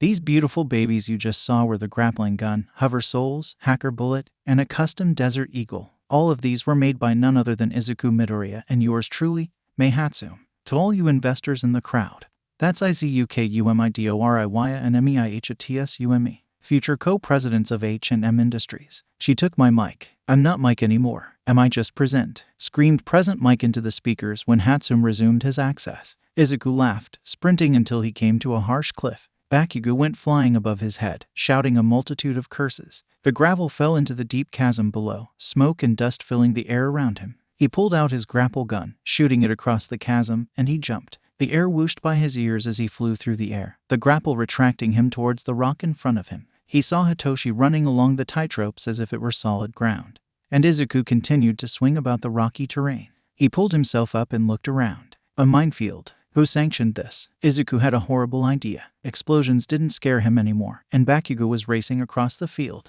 Izuku piled up the explosions, pulled out his retracting shield, and jumped. Everything was a blur. His face was pulled back by the wind as he flew through the air on his makeshift sled. He soared through the air as he heard explosions behind him. He was coming up on the leaders. He leaped off his shield across the finish line, jumping off of Bakugo's back as he did so, rolling into a finish of first place. He could hear the scream of the crowd as he shouted for joy. Bakugo was angrily stalking up behind Izuku, explosions popping in his hands as he growled. Anger flared in his eyes as he yelled, I won't get second to a stupid DEKU, you're going to fucking die, nerd. He was interrupted as Midnight tissed behind him and purred. Now that isn't very sportsmanship-like, but I like your spunk, kid. Save the beatdown for the final round though. Bakugo shoved his hands into the pockets of his gym uniform and sulked away. And now it's time for a cavalry battle. Teams of 3-4 will compete for headbands of varying amounts. First place in the obstacle course will have 10 million points. Izuku ran to Mei to team up. Hitoshi came too. All they needed was one more person. Uraraka, the girl with the gravity quirk, came to ask to team up. I need to prove myself to my friends. I can't just team up with them, and I want to see where you go, she stated, looking at Izuku. Mei, I think we just solved our weight problem, said Izuku with a smirk. Uraraka, can you remove the weight from Mei, Hitoshi, and myself? You go to the front. We'll be able to stay up with me and Mei's hover souls. Mei, we can use the jetpack to stay up for most of it, and I can shoot anybody that tries to take the headband. He flipped his two Desert Eagles around in his palms, holstering them to the side. They let you take a gun in? Asked Uraraka. Well, I built it myself, so yeah. Support and Gen Ed can bring in support items they build, said Izuku. Oh, suddenly, Uraraka was interrupted by Midnight, signaling the start of the match. Let's do this, guys, said Shinso. A look of confidence burned in his eyes. The match started and immediately they were up. The hover souls were activated and the jetpack sent them flying into the air. With 10 million points, they would win as long as no one could take it. Present Mike crackled to life on the speakers, and it looks like Team Midoriya is in the air. Aizawa interjected, quite the strategy. With 10 million points, it's really a matter of keep away. You heard it here, folks. Let's see how Midoriya fares with this HUUUG target on his back, screamed Mike. It turns out, a cavalry battle is very unexciting when you can fly. The group sat watching all the commotion down below. About 10 minutes in, Uraraka piped up, "Are you sure this isn't cheating? This feels really weird." "No, it's perfectly legal," said Izuku, watching the commotion below. Suddenly a large explosion came from below, and Bakugo was ricocheting towards them, explosions aiding his mad chase for the points. Midoriya watched him, pulled out his twin pistols, and shot Bakugo with a rubber bullet to the arms, right where the nerves were. His arms went limp and Bakugo began to fall. Someone from below yelled out, indiscriminate shock. Izuku watched as Bakugo was electrocuted and continued to fall, his hair sparking with electricity while his arms were limply flailing by his sides. Mei used the jetpack to boost them upwards again, narrowly avoiding the web of electricity that crackled towards them. In the last 5 minutes, the jetpack began to run out of fuel. They slowly descended into the chaos below, the mad grab for points and the scramble to win. They landed in a relatively far-away location, with 2 minutes left on the clock. Izuku used his rubber bullets to keep people far enough away from them. Aiming for the ankles and calves tended to help. Ice coated the floor, sticking them to their spots. Todoroki was flying towards them, reaching out for his headband. Izuku fired at his left side, igniting it with flame when he hit Todoroki's shoulder. Snipe was smiling to himself in the stands, watching as Izuku absolutely decimated the field with a hand. Some people in the stands thought it was unfair, but Snipe knew it was just evening the playing field. He couldn't wait to see what Izuku was about to do in the one-on-one matches. "Time's up. Let's see the scores," smirked Midnight. Team Midoriya in first, Todoroki in second, Bakugo in third, and Tetsu is fourth. "Congratulations to our finalists. You will be moving on. To the rest of you, get ready to watch." Izuku saw Bakugo seething behind his team, yelling obscenities about his failure. Izuku prayed he wouldn't have to fight him in the finals. Izuku and Mei came back to 1H's stands cheering loudly for the two. The bracket would be out soon and both of them had to fix their gear. The locker room for support had a makeshift workbench. Izuku was refilling his rubber bullets and checking his gear, while Mei was refilling the jetpack fuel and checking the hover souls. Overall, it was calm considering the upcoming battles. The bracket consisted of Izuku vs Ibara Shizaki, Todoroki Shoto vs Hanta Shiro, Hitoshi vs Denki Kaminari, Mei vs Ida Tenya, Yuga Aoyama vs Mina Ashido, Fumikage Takoyami vs Momoye Irazu, Ijiru Kirishima vs Tetsu, and Bakugo vs Uraraka.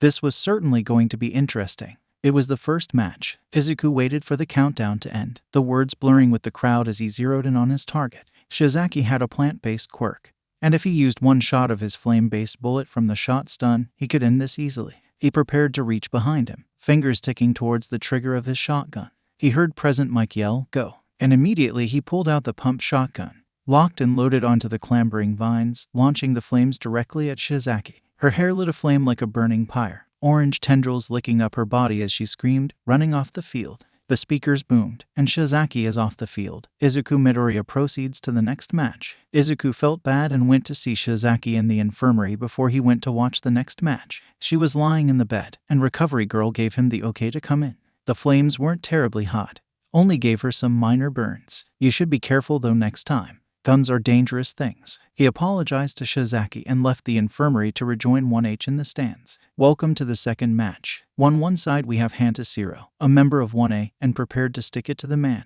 And on the other, Shoto Todoroki, hot and cold, but ice runs through his veins. Ready? 3, 2, 1, fight. Shiro made a quick attack with his tape, attempting to fling Todoroki out of bounds, but Todoroki planted his feet to the ground in ice, using only his right side, and sent a wave out towards Shiro, freezing him in place. Shiro is unable to move. Todoroki wins. Todoroki moved towards Shiro to melt the ice, walking away from the battleground afterward, the crowd cheering and screaming behind him. A dim orange glow lit the hallway by the stadium as a man watched from above. Izuku was stopped in the hall by Todoroki. He was trying to avoid Bakugo, but ended up being pulled into the hallway by Todoroki. Todoroki sighed before he spoke. "You made me break a promise. A promise. A promise that I would never use his power. I was going to win this without it, but you made me use my fire." Todoroki glared. "Did he give you his quirk? Is Endeavor out there quirkless because he passed it on to you?" "No, but then it's your power, Todoroki. You have 2 incredible quirks, and yet you refuse to use one. Do you have any idea how much I would have killed for just one quirk? It's like you're trying to win with an arm tied behind your back." Todoroki was struggling to find words, gaping like a fish. Izuku continued, "Some people aren't lucky like you are. I know how fire can burn, but what's most important is how you use it. One day, you'll have to explain to some kid why you couldn't save their parents, because of a stupid grudge against your father. You're training to be a hero. I'm not even in the hero course, but I want to be there. I see. Fuck Endeavor. This power is your own, and maybe it'll take some quirkless kid to get that through your thick skull, said Izuku, glaring as he walked off. This fight was certainly going to be interesting. Denki watched as a cute guy with purple hair walked out to the field. Hitoshi Shinso, his opponent. Shinso drawled, "Let's get this over with, shall we?" as he cracked his knuckles. Too bad Denki would have to beat up his pretty face. Maybe he could ask him out afterward. 3, 2, 1, fight, yelled Mike into the speakers. Hey Blondie, ready to lose, drawled Shinso, lifting his arms like he was raising the dead. Not by a long gotcha. Walk out of bounds for me, would you? Denki couldn't control his body. It was like it was moving on its own. What was this guy's quirk? He barely got a word in. And Kaminari is out of bounds. He just walked right out of there, screamed Mike. Shinso smirked from the other end of the stadium, walking away towards the exit, leaving the crowd confused at the battle they just watched. Mei had convinced Ida that she would help him. Help was a loose term here, and he would show off her gear. She used her quirk to find the investors in the stadium, and took over the microphone as soon as President Mike said fight. She had 5 minutes for her elevator pitch, and she'd better make it count. Hello, this is Mei Hatsume. That is Mei Hatsume, back again to show off my beautiful babies. Need a boost of speed. These booster boots can really help, she said while activating Ada's boots, pushing him towards her at a rapid speed. It may seem like he's about to catch me, but these bracers can get me up above. Made by Izuku Midoriya and myself. This flamethrower can really heat up a fight, she announced, pulling the trigger as 2 robotic legs extended upwards, sending her high above Ida, who stumbled towards the line before being stopped by the very same bracers and shoved back into the arena. Mei hoisted out her flamethrower, narrowly missing Ida as the flames spilled out onto the ground, licking at his heels as he ran away. Reciprober. These hover souls can really change the outcome of a match, said Mei as she sidestepped Ida's attack. Her time was running out. She had 1 minute remaining. Need an easy way to catch a villain? Have a net gun with a special formula that makes it more sticky the more you move, she announced as the flamethrower switched modes, launching a sticky pink substance towards Ida. Once again, place your orders, investors. That's Mei Hatsume and Izuku Midoriya. Once again, IZUKUMIDORIYA and MEIHATSUME. Here's your mic back, Mr. President, she called out, switching her channel off. Thank you. Tenya Ida is unable to move, meaning that Mei Hatsume continues to the next round. The pink stuff comes off with a little bit of saline or salt water, by the way, said Mei as she skipped away from Ada, rejoining Izuku for the rest of the matches. Mina Ashida won against Aoyama, using her acid to push him out of bounds. Fumikage Takoyami won against Yaoyorozu, using sheer brute force to push her away. Her quirk was intriguing though, as Mei scribbled down her name and ideas for her quirk. Being able to create anything would be incredible. Kirishima and Tesutetsu were in a draw, stalling time with their similar quirks, ultimately deciding on a simple thumb war to break it up. Kirishima would be advancing. Finally, it was time for Bakugo versus Uraraka. Katsuki was face to face with the girl that was on Deku's team. There was no way he could lose to a nerd like Deku, and he was going to give it his all against Round Face. Rage seethed in his bones as he watched her get into a battle stance. As soon as he heard fight, he was flying, explosions popping as he propelled himself towards the brunette, who ducked under his right hook. She grabbed his hand and slammed his face into the dirt. Bakugo could taste blood in his mouth when he was suddenly floating. She threw him upwards and removed his gravity, sending him flying. He pivoted to use his explosions to launch himself towards her when she returned the gravity to him. He hit the ground with a thud, barely missing her as he scraped against the ground. He stood back up and spit some blood onto the ground. Round Face was determined and ran towards him. He was careful not to let her touch him again, using small blasts to send her away. She was hidden by the smoke and Katsuki stopped. He was listening for her footsteps, the smoke making his eyes bleary as he smelled burnt flesh and charred earth. He wiped the blood from his nose, searching for her anywhere. Katsuki heard a small scratch on the ground. He turned and sent a massive blast towards the area, clearing the smoke as he popped small explosions in his hands. A look of crazed hunger glinted in his eyes.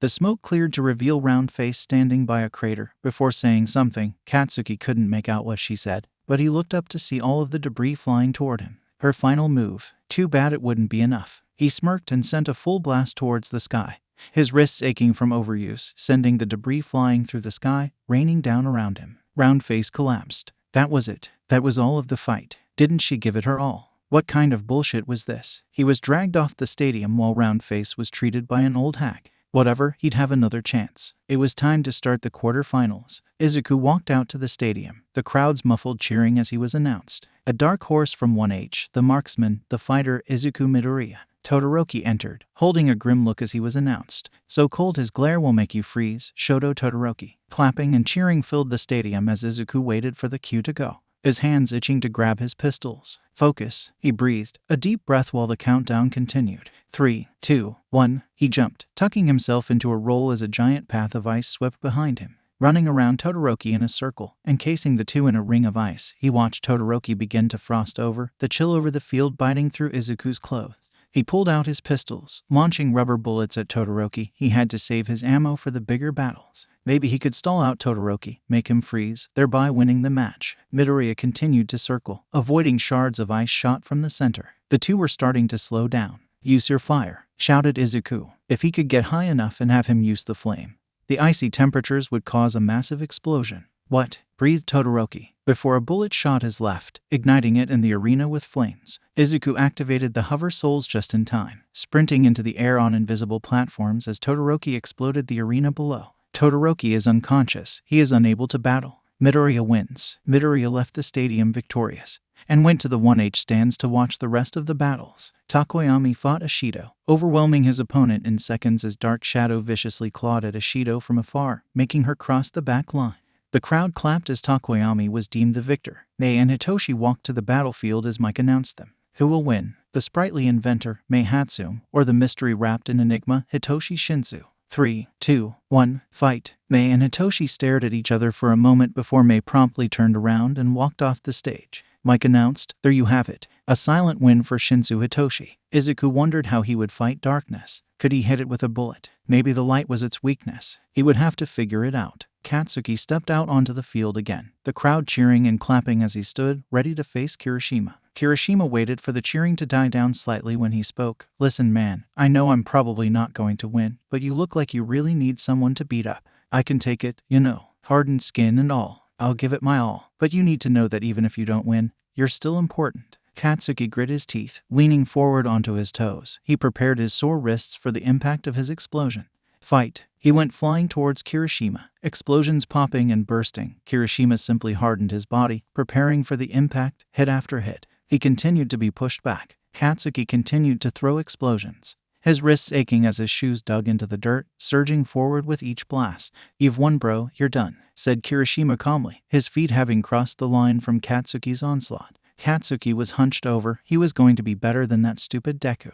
Blinded by rage, he growled and shoved Kirishima to the side. The stupid nerd would feel real firepower, Kirishima muttered. Now that wasn't very manly, as he was shoved aside by the angry blonde. Izuku watched Bakugo's ruthless onslaught of his opponent, the never-ending barrage of attacks, and the anger in his eyes as he flurried explosions. Izuku couldn't watch. He remembered the pops and crackles as they pinned him to the wall. His old childhood best friend turned bully, the murderous haze that came off of him in waves. His strive for greatness. It was almost time for the semi-finals, and he warned Hitoshi about Bakugo. He always starts with a right hook, and he might not be able to hear you or respond, so be ready for a fight, Hitoshi-kun, Izuku said gravely. He walked off to battle Fumikage Takoyami, the being of darkness. 3, 2, 1, fight. Izuku raced towards Takoyami, Dark Shadow beating at him as he ducked and weaved through tendrils of smoky darkness. He ducked only to find Dark Shadow racing towards him, beak outstretched. He was hit. Izuku skidded to a stop just before the white line, the dirt building up beneath his feet and leaving a trail in his wake. He stood up, flipped his dual pistols, and shot through the darkness. Dark Shadow screamed at the blinding light of bullets fired, shrinking in size from the daylight. Takoyami ran circles around Izuku, but without Dark Shadow's help, he was sent flying from a well-timed kick. Izuku blew the smoke off his guns as he reholstered them, apologizing to Takoyami afterward. All of these battles paled in comparison to what was coming. Hitoshi switched on his persona cords, watching Bakugo storm onto the arena. He was going to try something dangerous. He pitched up the persona cords to sound like Izuku. Purple eyes met red as the two glared at one another. 3, 2, 1, fight, cried out Present Mike. Keikaken, asked Hitoshi, hoping his quirk-laden question would be picked up by Bakugo. He was always a hothead in class anyways. Why do you sound like the damn? Gotcha. Walk out of bounds. Hitoshi did it. He got Bakugo in his quirk. Bakugo walked slowly towards the line. Hitoshi prepared for the announcement, when suddenly a massive explosion blasted Bakugo out of his trance. He growled as he glared at Hitoshi, leveling a murderous stare. Neat trick, Shinso, drawled the blonde. Explosions popped in his hands as he walked towards Hitoshi. How did he escape? What was that explosion? Hitoshi prepared for a right hook, dodging beneath his arm as he judo flipped Bakugo into the dirt. An explosion made his ears ring, his skull rattling from the blast. Die! Screamed Bakugo. Blood spitting from his mouth, he prepared another explosion.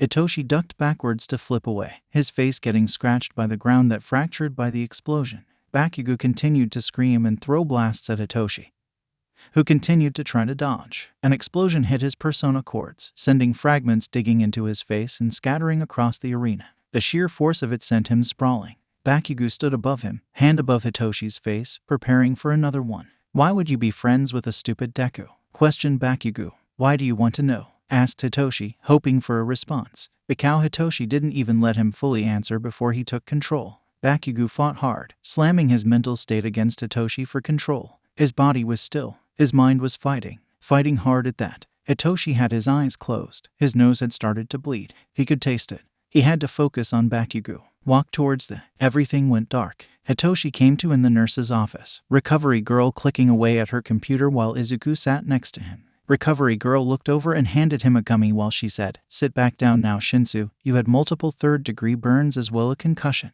I healed what I could, but you're going to have a scar." There was a mirror across the bed as he saw a starburst pattern going down his neck from where Bakugo shot an explosion at him point blank after he lost consciousness. Apparently, he had to be dragged off of his limp body while he continued to fight. Bakugo won. Izuku was going to have to fight the maniac. It was a month and a half before the sports festival when an idea came to Izuku. What if he replicated Aizawa's quirk in a bullet? He knocked on Aizawa-sensei's door. Hearing a rough "come in" from inside, he ventured in the office. "What do you want?" "To replicate your quirk, sir," said Izuku with bated breath. "To what?" "I just need some data for how your quirk affects others really. I think I know how, but I'd like to see it in action." Shinso agreed to help me, said Izuku. Aizawa-sensei pinched the bridge of his nose and sighed. "Fine, I'll help." "Wonderful," said Izuku as he hooked Aizawa up to a brain-reading machine and Shinso up to another. "I need you to glare at Shinso for me, please," said Izuku with a chipper smile. It was cutting off a portion of the brain through an electrical signal to where the quirk factor is housed. That could be done with some nanobots and a bullet, that's for sure. Then they should pass out of the system like his other nanobullets. He had accidentally breathed in his nanobots, and while everything was weirdly static Y and buzz Y for a day, it eventually died down. Theoretically, his nanobots would be programmed to target the quirk factor rather than a simple electrical signal. They would simply be removed from the bloodstream after a period of time. Izuku worked on the code, but didn't dare test it on anyone. If it were to fail, it could mean they lose their quirk forever. Izuku watched his friend, scarred and battered by the bastard that he used to call a friend. Izuku had one bullet he hoped he would never use, but it may be the time. It was highly experimental and copied Aizawa-sensei's quirk. It would temporarily detach quirk factor from person. He only had one. It was a late-night idea he came up with and tinkered at school. Aizawa-sensei let him research his quirk and how it worked with a brain scanner. The bots inside the bullet would temporarily remove the quirk factor by making the person innately forget they had one, making them essentially quirkless. It was untested. Who knew if it would work? But Bakugo was too dangerous to try to fight with fists. After all, bring a gun to a fist fight and you just might win. Izuku walked onto the field, the bullet loaded in his Desert Eagle. It was time for the final battle. Meet your finalists. The genius inventor of 1H Izuku Midoriya. And on the other end, Bakugo seethed with anger and rage across from Izuku, oblivious about what was going to happen when the countdown ended. It was almost poetic how much power he held over Bakugo with a single bullet. The explosive winner from 1 degrees Celsius and former member of 1A, Katsuki Bakugo. 3, 2, 1. Izuku took a deep breath. His hand hovered above the Desert Eagle. He wouldn't miss this shot. Fight! Izuku whipped the dual pistols out of their holsters and fired a single bullet towards Bakugo, who was flying after he kicked off the ground with a massive explosion. The bullet sank into his side, injecting the nanobots into his bloodstream. If Izuku was lucky, they'd affect him quickly. Bakugo ripped it out as he continued to fly towards Izuku. Bakugo screamed, "The fuck was that, Deku? Was it supposed to do something?" He shouted as explosions ripped through the air, blasts sending shockwaves through the stadium. Bakugo is off to an explosive start. But oh, Midoriya seems to have shot him with something, shouted Mike into the stadium speakers. It seems like Bakugo was hit with a highly experimental bullet made by Midoriya, droned Aizawa-sensei. "Well, what's it do?" asked President Mike. "You'll see," said Aizawa. Izuku pulled out his stun gun. He'd need everything he had, loading it with the sticky net from Mei. He launched the goo towards Bakugo, who ducked and rolled before sending another explosion towards Izuku. Izuku couldn't use an electrical current, that would fry his nanobots with the voltage he needed. Those capsules would have to be saved until the end. Izuku felt bile rise in his throat. What if they didn't activate in time? He was broken out of his thought when his legs were kicked out from under him, an explosion at point blank burning his back. It hurt, but it wasn't something he already felt. Bruised and battered, he stood to face the seething blonde. A hand was in his face as Bakugo screamed, "Die!" But nothing happened. All Izuku could do was laugh. "The fuck you laughing at, Deku?" shouted Bakugo. Izuku made a straight face, glaring at the blonde. "I'm sorry, Kaken," before slamming the blonde face first into the ground.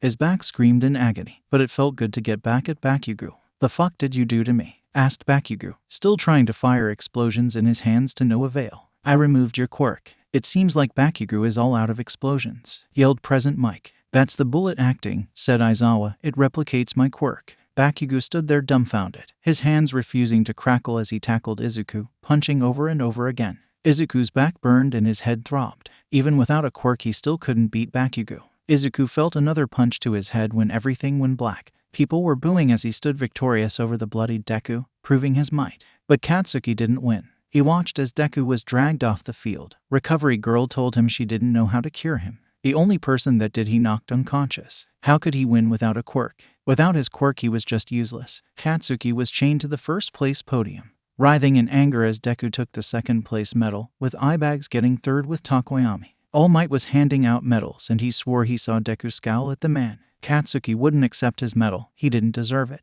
Deku had shocked him with an electric pulse, returning his quirk to him. But Katsuki wanted a rematch. He didn't win. Deku stripped him of his power. He tried to fight him again, but that was how he was strapped to the podium despite denying first. The teachers did this. People booed his medaling, and he seethed. His rage boiled over inside of him, red eyes filled with hatred towards the person in second place. In a dark room, a man wrapped his fingers together. "How did some stupid kid manage to make this bullet before us? He's just a student." "Sir, not now." Fury ran off again. The man gripped his mask and attached it to his face. "Good little girls don't run away after all." The assistant bowed to the Yakuza leader as the two walked out of the underground bunker. The TV displaying the sports festival turned to static as the two masked men left the building.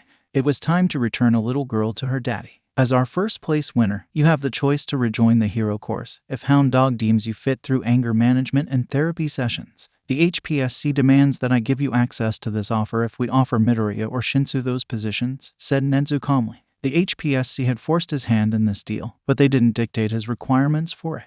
Bakugo simply sulked in the chair in front of Nezu. His parents, on the other hand, were up in arms about this scenario. "Therapy? He doesn't need therapy," said Mitsuki Bakugo. She slapped her son upside the head as she continued.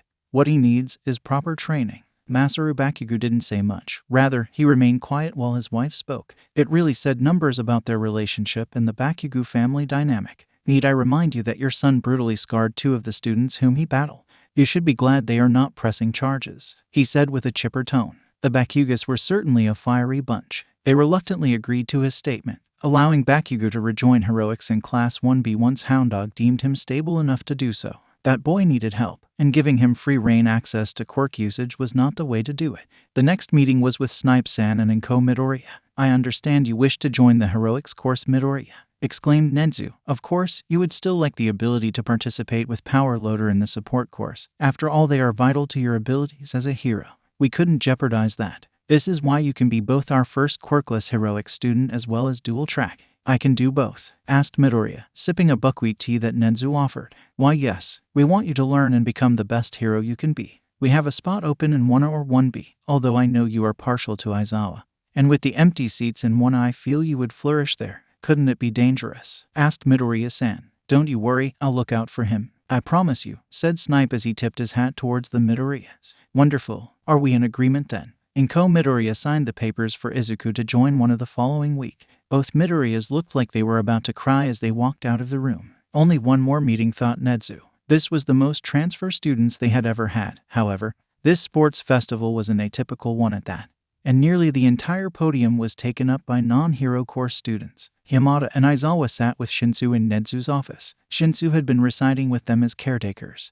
Therefore, they would be the ones to sign his switch to the heroics course. Nezu sipped his tea. He planned on keeping Bakugo separate from the two, and with Aizawa being Shinso's guardian, it would be best to keep them together. Vlad King wanted the first place winner after all, and Nezu would be happy to give it to him. It meant his student would be safe as well. I understand you wish to switch to heroics? Yes, said Nezu calmly. I believe a position in wanted to continue work with the underground hero, Eraserhead, might be best for your future. Yes, I agree with this, said Aizawa, nodding his head. I'd be happy to take on Shinso in my class. Works for me, said Shinso, yawning in his seat as he took another sip of coffee. Hitoshi Shinsu's switch was incredibly short. With both Aizawa and Yamada signing off on the paper, all of the classes were filled, and Nezu's job was done. Nezu opened the file of Alder's footage. It was time to start the lawsuit to shut them down. There were hundreds of files with timestamps and data, all showing Alder's quirkless goals and affiliations to the Meta Liberation Army, an old quirkist movement against restricted quirk use. Nezu would have a field day with these files, as well as... No, he was dead. There was no way they were using Alder to traffic missing children. Nezu needed to make a call. Hello, All Might. Yes, Principal Nezu. He's still alive. You must inform Tagata immediately. This just in. Alder schools are being put under arrest and closed immediately due to involvement with child trafficking throughout Japan as part of the old Meta Liberation Front, choosing children with strong quirks to beat out the weak. The news station turned to static as the old TV cut out. Sir, our suppliers from Alder are being arrested right now. They've figured it out. A doctor with a bushy mustache and wide-brimmed glasses clicked through the news of the mass arrest of Alder school system staff. Alder had been steadily supplying them with weaker quirk children, ones who wouldn't be missed. Ones who could easily become part of the Namu project. The abandoned factory had vats of liquid with Namu, their blackened skin morphing in the green and purple ooze. Skull and brain melded as the projects continued their growth. The one they supplied Shigaraki had been a success, although the target was not there. The smell of musk and mildew filled the room.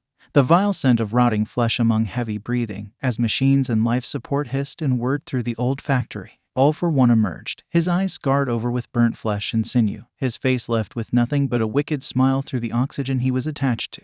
Is it connected to us? Rasped the disfigured man. No, the Meta Liberation Army, said the doctor, glasses shining white against the green and purple light from the vat. Good. All for one shall stay in the shadows until it is time. Izuku was practically bouncing as he entered the gates of UA once again, this time as a hero student. Mei was by his side, equally proud of his accomplishments. She had also been offered the choice to join the hero course, having made it far in the festival, but she turned it down. The two parted ways at the entrance, Izuku stepping into the hero course halls. Hey there, kiddo, you ready for your first day? Said Snipe, patting him on the back as they walked towards 1A. I'm so ready, said Izuku. We could really stand to work more on your quirkless combat, seeing how you were lost in the festival. Don't get me wrong, that kid was a hell of a beast. But still, you'll need to be able to take down villains like him as well. Something to work on. Yeah, I agree. Well, here's your classroom. Good luck. You've got this, said Snipe as he kept walking towards the third-year classrooms after he shot Izuku some finger guns. He was halfway down the hall when he shouted, I heard your costume came in. Hope it turned out good. Izuku sighed to himself. He hoped the homage to Snipe came through. He wasn't the best artist, but he tried his best. He chose the seat by Hitoshi in the back, watching as the people flowed in to begin the day. Raindrops pattered on the window as students talked about the sports festival. So many people talked to me on the way here, exclaimed the acid girl from the festival. Yeah, me too, said Kirishima with a hardening quirk. People were staring at me too, said the invisible girl, Hagakure. It was kind of embarrassing. Isn't that normal for you, Hagakure? Asked a boy with a tail. I had some elementary schoolers suddenly tell me. Don't worry about it, said Siro. Don't worry about it, Kiro, said another girl. Did she just rib it? After just one day, we've suddenly been shoved into the spotlight, huh? Exclaimed Kaminari. Tell me about it, moaned Hitoshi. Suddenly the entire class stopped speaking to turn to the new additions to the roster. The name's Mina Ashido. Oh my gosh, you two got so far in the festival. Is that why you're in the hero class now? Exclaimed the girl with pink skin. Great, they'd been noticed. As if on cue, Aizawa-sensei walked into the room. Morning, he said tiredly, the bags under his eyes visible. Good morning, shouted the class, except for Hitoshi, who simply said, mood. Oh, Aizawa-sensei, your bandages are gone now. I'm glad, Kiro, said the green-haired girl. The old lady went overboard with her treatment, he said, touching the scar beneath his eye. More importantly, we're having a special hero informatics class today. Izuku was practically vibrating in his seat. Finally a class for heroes. Everyone else seemed pretty nervous though. Code names, said Aizawa-sensei in his usual deadpan tone. You'll be coming up with hero names. We're gonna do something exciting, cheered the rest of the class. Aizawa's eyes flared red, making everyone go silent. Aizawa paused, his hair gently floating back down as he continued. This will be related to the pro hero draft picks I mentioned the other day. Izuku knew Snipe mentioned offering him an internship. They'd go out on some patrols and get a good feel for some different areas and types of heroics. Maybe he would do that. Totals for those with offers, droned Aizawa. Izuku snapped out of his thoughts, looking up at the board as the totals of offers were shown. Class 1 offers, Midoriya 5,162 heroic, 789 support, Todoroki 2,048, Takoyami 360, Kaminari 301, Shinso 257, Yaoyorozu 272, Kirishima 108, Uraraka 68. In other years, support students typically do not make it this far, so a lot of eyes were on them this year, skewing the points and making an uneven distribution. Duh, there's such a big difference. Why does Midoriya get support and hero offers? Exclaimed Kaminari. Wow, Midoriya, you're amazing, said Yaoyorozu, leaning over towards Izuku. Izuku had so many questions for her. Think of all the babies he could build. You will all be participating in internships, said Aizawa, leaning over the desk. It will be meaningful training for you to see a pro at work firsthand. Well, your hero names are temporary for now, but if you don't take them seriously, you'll have hell to pay for it later, shouted Midnight, standing in the doorway. Walking into the room, she continued, because a lot of hero names used by students become recognized by society, and they end up becoming professional hero names. Well, that's how it is, droned Aizawa, so Midnight will be making sure your names are okay. I can't do stuff like that, he said, lifting up his sleeping bag. Hitoshi leaned over to Izuku. Present Mike got him stuck with Eraserhead when they were kids. He snickered. Mike still brags about it. When you give yourself a name, you get a more concrete image of what you want to be like in the future, Aizawa said. This is what it means when they say, names and nature do often agree. Like All Might, for example. Whiteboards were being passed around the room, students passing them on to one another, thinking of names that would suit them as heroes. Izuku had been thinking about this for months now and confidently wrote the gunsmith hero, Trickshot. He looked up with a confident smirk, hoping this would meet Midnight's expectations. Aizawa-sensei was asleep in the corner, cocooned in his nightmarish sleeping bag. Okay, let's start presenting names starting with those who are ready, said Midnight, glancing around the room. A blond boy with a smug grin on his face walked up to the podium, a whiteboard in hand, and confidently said, Shining hero, I cannot stop twinking. He paused, lifting the whiteboard high above his head and winking, which means, you can't stop my sparkles. A whole sentence, thought Izuku, gawking at the board like the rest of the class. It'll be easier if you take out the I and shorten cannot to can't, to make can't stop twinkling, said Midnight, scribbling edits onto the whiteboard. You're right, mademoiselle, said Aoyama. It's okay. Maybe I don't need to be as worried about mine. Ashido ran up to the podium next.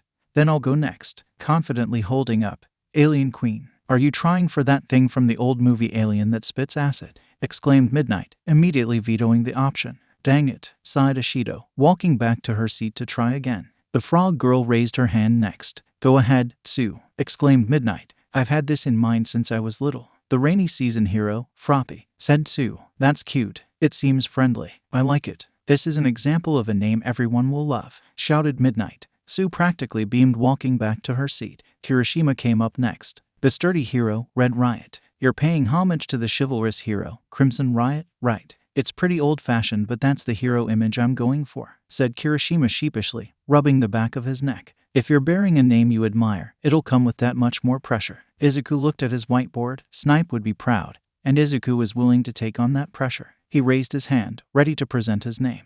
Midoriya, come on up, said Midnight. All right, here goes. The gunsmith hero, Trickshot, said Izuku in his best English southern accent, holding the board in front of his face. Ah, so cute. And in homage to how you won the sports festival and your support course history. I like it, exclaimed Midnight, giving Izuku a thumbs up. I'm glad. It's a bit of in homage to my mentor, Snipe, as well, said Izuku, coming down from the podium. You're mentored by Snipe, Hiro said Tsu, her finger on her chin as she looked pensively at Izuku. Yes, it's why I could really succeed in the sports festival. Izuku grinned as he sat back down. I still don't have a name yet, muttered Kaminari. I've got one, said a girl with phone jacks coming out of her ears, jamming yay. She was holding back snickers. Oh, like Hemingway who wrote A Farewell to Arms. Yeah, sounds cool. I like it. No, it's because even though you're strong, said Jiru between giggles, you always end up like that. Hey Jiru, stop messing with me, shouted Kaminari as Jiru stood up from her seat to show her name. Hearing hero, earphone jack. That's good. Next, exclaimed Midnight. Others continued to share their names. Izuku listened excitedly. Tentacle hero, Tentacle. Taping hero, Cellophane. Martial arts hero, Tailman. A bit basic, don't you think? Thought Izuku, looking at the obvious tail coming out of his classmate. Sweets hero, Sugarman. Pinky, screamed Mina, raising a fist in the air. Peaky pink complexion, shouted Midnight back. Stun gun hero, charge a bolt, shouted Kaminari. And Izuku could swear he saw Shinso trying to hide his face. Everyone continued to contribute names. Stealth hero, invisible girl. I hope I can live up to this. The everything hero, Creati. Shouto, deadpan Todoroki. His dichromatic eyes stare at the class. Are you sure about that? Psst. Zuku, I need help. I can't think of a name, whispered Hitoshi as their classmates continued to say their names. How about mind blank? Nah, not feeling it. Ooh, what do you want to go for? Something coolish, but I want to be underground, said Hitoshi, leaning back in his chair to talk to Izuku. How about brain dead, snickered Izuku. You know what, sure, deadpan Hitoshi, writing it down on the board. The puppeteer hero, brain dead. I didn't think you were actually going to use it, exclaimed Izuku. Suddenly, Hitoshi was up on the podium. The puppeteer hero, brain dead. I like it. It's very spooky, just like you, exclaimed Midnight. Well fuck. The rest of the class finished up their names. Ada just went with their name, which Izuku thought was very odd, while Midnight finished up with time to spare in class. Those who had offers from pros will be given your own lists, droned Aizawa, who dropped a hefty binder on Izuku's desk. Izuku opened it to see the small print and alphabetized hero names. He quickly flipped to S to find Snipe's agency while Aizawa continued talking. Hey, Izuku, I got one from Aizawa. Did you get one from Snipe? Whispered Hitoshi. Yeah, I think I'll just go with that, responded Izuku. Turn in your choices before the weekend, said Aizawa. Make your decision efficiently. Class dismissed. People started filtering back in after lunch, looking over their options and drafts from different agencies. I was thinking about you, Obami, said Yaoyorozu, before being interrupted by Izuku. Don't, said Izuku, still flipping through his choices. She's more focused on fashion and her brand over hero work, and I don't think that's something you would be interested in, and no offense, said Izuku. Oh, well, do you have any suggestions? Do you have an offer from the Fat Gum Agency? Asked Izuku. Yes, I do, but why? Well, your quirks seem to work similarly in that they require lipids and food, and Fat Gum should be able to help with that, said Izuku, scribbling in his notebook. He already knew what he was going to do, and Mei had gotten lots of support requests for the two of them combined. He went to the support shop before lunch to try to get some time to work on some gear and accidentally skipped it. Snipe came into the Wana classroom shortly before it began, waving down Izuku. Sorry, I have to go. Hey Snipe-sensei. Hey kiddo, I heard you missed out on lunch. I grabbed you some katsudon though. I heard you want to intern with me, said Snipe, ruffling Izuku's hair. The two sure are close, muttered Mina to Kirishima. Thank you. Yeah, I figured we could work on some more stuff. I just handed in the form to Aizawa-sensei, said Izuku with a smile. Well, I gotta go teach some third years. I'll see you at the range later, yeah, said Snipe, turning on his heel as his spurs clinked against the linoleum floors. I knew you said you were mentored by Snipe, but I wasn't sure if it was true. Are you his son or something? Do you have a gun-related quirk? Most of the class had circled Izuku, pelting him with questions. Ada was quiet in the back of the room, stoically circling one name. Aizawa looked through all of the draft picks of his students, and one stood out in particular. Ida chose Manuel Inhasu. He had heard about the hero killer getting to Ida's brother, Ingenium. It would be worth keeping an eye on. He would go to his operation Inhasu with Shinso. It would be good underground training. Maybe he could ask Midoriya and Snipe for help too. Some long-range weaponry would be good against the bloodthirsty murderer if the worst were to happen. He had been staying late at school, looking through the drafts, and it was about time to head out. A little girl ran into an alleyway, slamming into a man covered in disintegrating flesh and stitches. Who might you be? Asked Dabai. Iuri, shuddered the little girl. Why are you helping me? They'll hurt you. Dabai heard the click of a gun from behind the alley. Hey there, I'm her father. I'm just looking for my daughter. Could you hand her back to me? Iuri, come along now. The little girl cowered behind his legs, big eyes staring at the masked man. Don't hurt him. If you come along like a good little girl, no one will get hurt. I can tell you she's not going back with you, said Dabai, blue flame erupting in his hand. The dark alleyway was illuminated by the blue. The masked man cocked his pistol, diving behind a dumpster as it was lit by blue flames. Dabai ran faster than he ever did in his life. Yue wasn't too far away. Surely they could help right. He knew how the police were bribed by Yakuza and gangs. He wasn't going to take a chance. He ran up fire escapes and jumped across the roof, the little girl tucked under his arm as he ran. Blue flames were still spurting from the dumpster as Dabai sprinted away. He took another fire escape down when they were closer to Yue. All that was left was to get through the forest around the school. Dabai sprinted up the hill, kicking off the ground each time. The little girl began to cry, her horn glowing a bright light when they reached the gates. The man with the red PlagueDucktor mask and purple feathered hood continued to stalk him like prey, and Dabai didn't like that. He ran to the gates, pounding at them and frantically looking behind him. The man was still coming. "Open the fucking gates, you sadistic rat, I know you can see me. This girl needs help, or so help me I'm climbing the gate," screamed Dabai at the camera, the little girl starting to cry. Hey, it's okay, we're gonna get you help," said Dabai, gently placing the girl on the ground before a blue flame was in his hands, stalking towards the father of the girl. His skin felt tighter than usual. He felt rejuvenated almost. Odd, he threw another flame towards the villain. The gates were open for a fraction of a second. Some hero, Dabai couldn't see who, scooped up the girl and sprinted inside, the gates locking once more behind them. The Yakuza leader cursed and sprinted away, leaving to come back another time. Aizawa stopped at the gate, brilliant blue flames erupting in front of it. Another villain attack. Suddenly he heard, "This girl needs help, or so help me I'm climbing the gate." Sprinting into action, he ran through the gate, picking up the little girl, using his quirk on the girl, her horn shrinking down to a smaller size. Was that a Yakuza member? He wasn't paid enough for this. He sprinted back inside, the gates locking behind him, and ran straight to Recovery Girl's office. Who knew what this girl had been through? On Tuesday, the class came in to begin their internships. All of the students grabbed their costume cases and walked as a class to the train station. Hitoshi and Izuku were just going straight back to UA, but it was more about the principal. Izuku waved goodbye to the trains before promptly turning around to face Hitoshi and Aizawa. "Well, time for me to go back to UA," said Izuku. "Snipe is waiting." "I scheduled a joint training for you, Shinso and Snipe-san," said Aizawa. Looking at Izuku and Hitoshi, "I figured it would be best to test out your hero costumes." "A great idea, Eraserhead," said Snipe, spurs clinking along the concrete of the train station. A breeze blew by, making his red cape billow in the wind as he walked. "So Trickshot, you ready for your training to begin?" Izuku suited up in the locker room of Gym Gamma. His costume consisted of modified goggles, changing from round lenses to slanted ones, similar to Snipe's gas mask, with a black cloth-looking mask secured beneath, with filtering abilities. It was attached to a skin-tight black shirt. The goggles had built-in muffles to protect his ears from gunshots, and he had a dark gray leather belt with green accents. The shirt was breathable and cool and was made from his own design of a cotton and Kevlar mix. He had tan cargo pants on, held up by the belt, with his holsters from the sports festival attached. The gray leather with green accents matched his boots, modeled after Snipe's but were a solid dark gray with green accenting the pattern.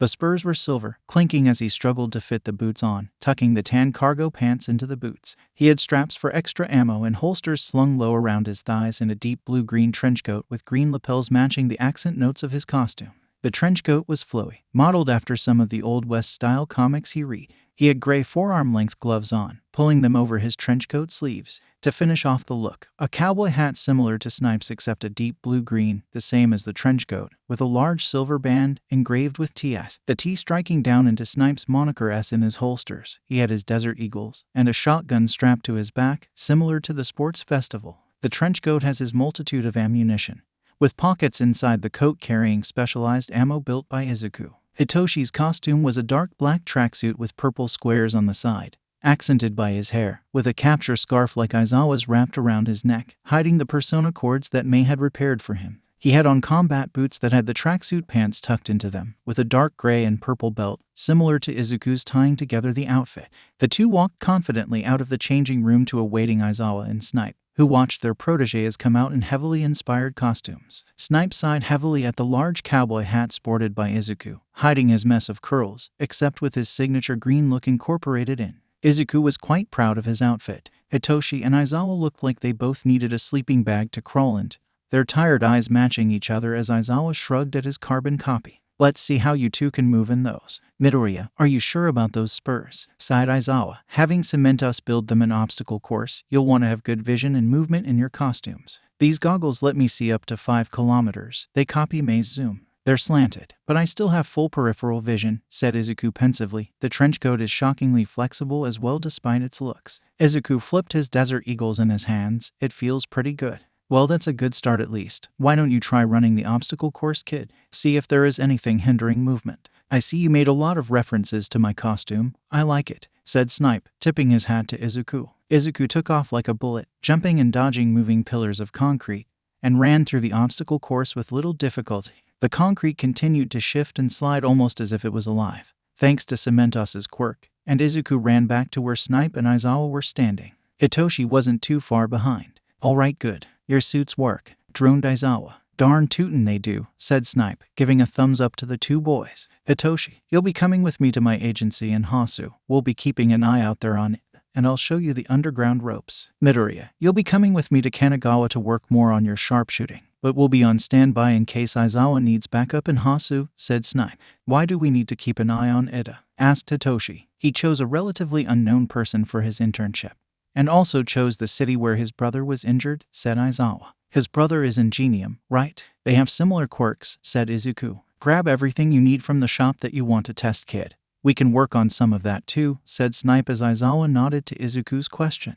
Oh my gosh, Izukun, I heard you are interning with Snipe. I got so many requests for our babies, it's incredible, said Mei as Izuku grabbed his finished prototypes to test with Snipe. I can't believe you're leaving me though. She pouted. I'm sorry, Mei. I told you, I am interning with Snipe for the week. I promise I'll be back. I can't do things without you, you should know this, said Izuku pointedly. Snipe stood by the door waiting for Izuku to gather his things before they went to his agency in Kanagawa. The train ride wasn't too long, and Izuku nervously held his costume case. Snipe stood stoically as he held the rubber train handle, watching out the window as they waited for their stop. The train hummed as it slowed, stopping as the speakers announced Kanagawa Station and dinged as the doors opened. The train was relatively empty as the two exited and walked through the station. Izuku was blinded by the late afternoon light as it flared into the station exit, the sun high above the skyline of high-rise buildings and glass windows. Well, here's my agency. I know it's not much, but I'm decently ranked, so we have one. This is for civilians to come to ask us for help or whatnot. Something important about being a hero is our patrols. Do you know why?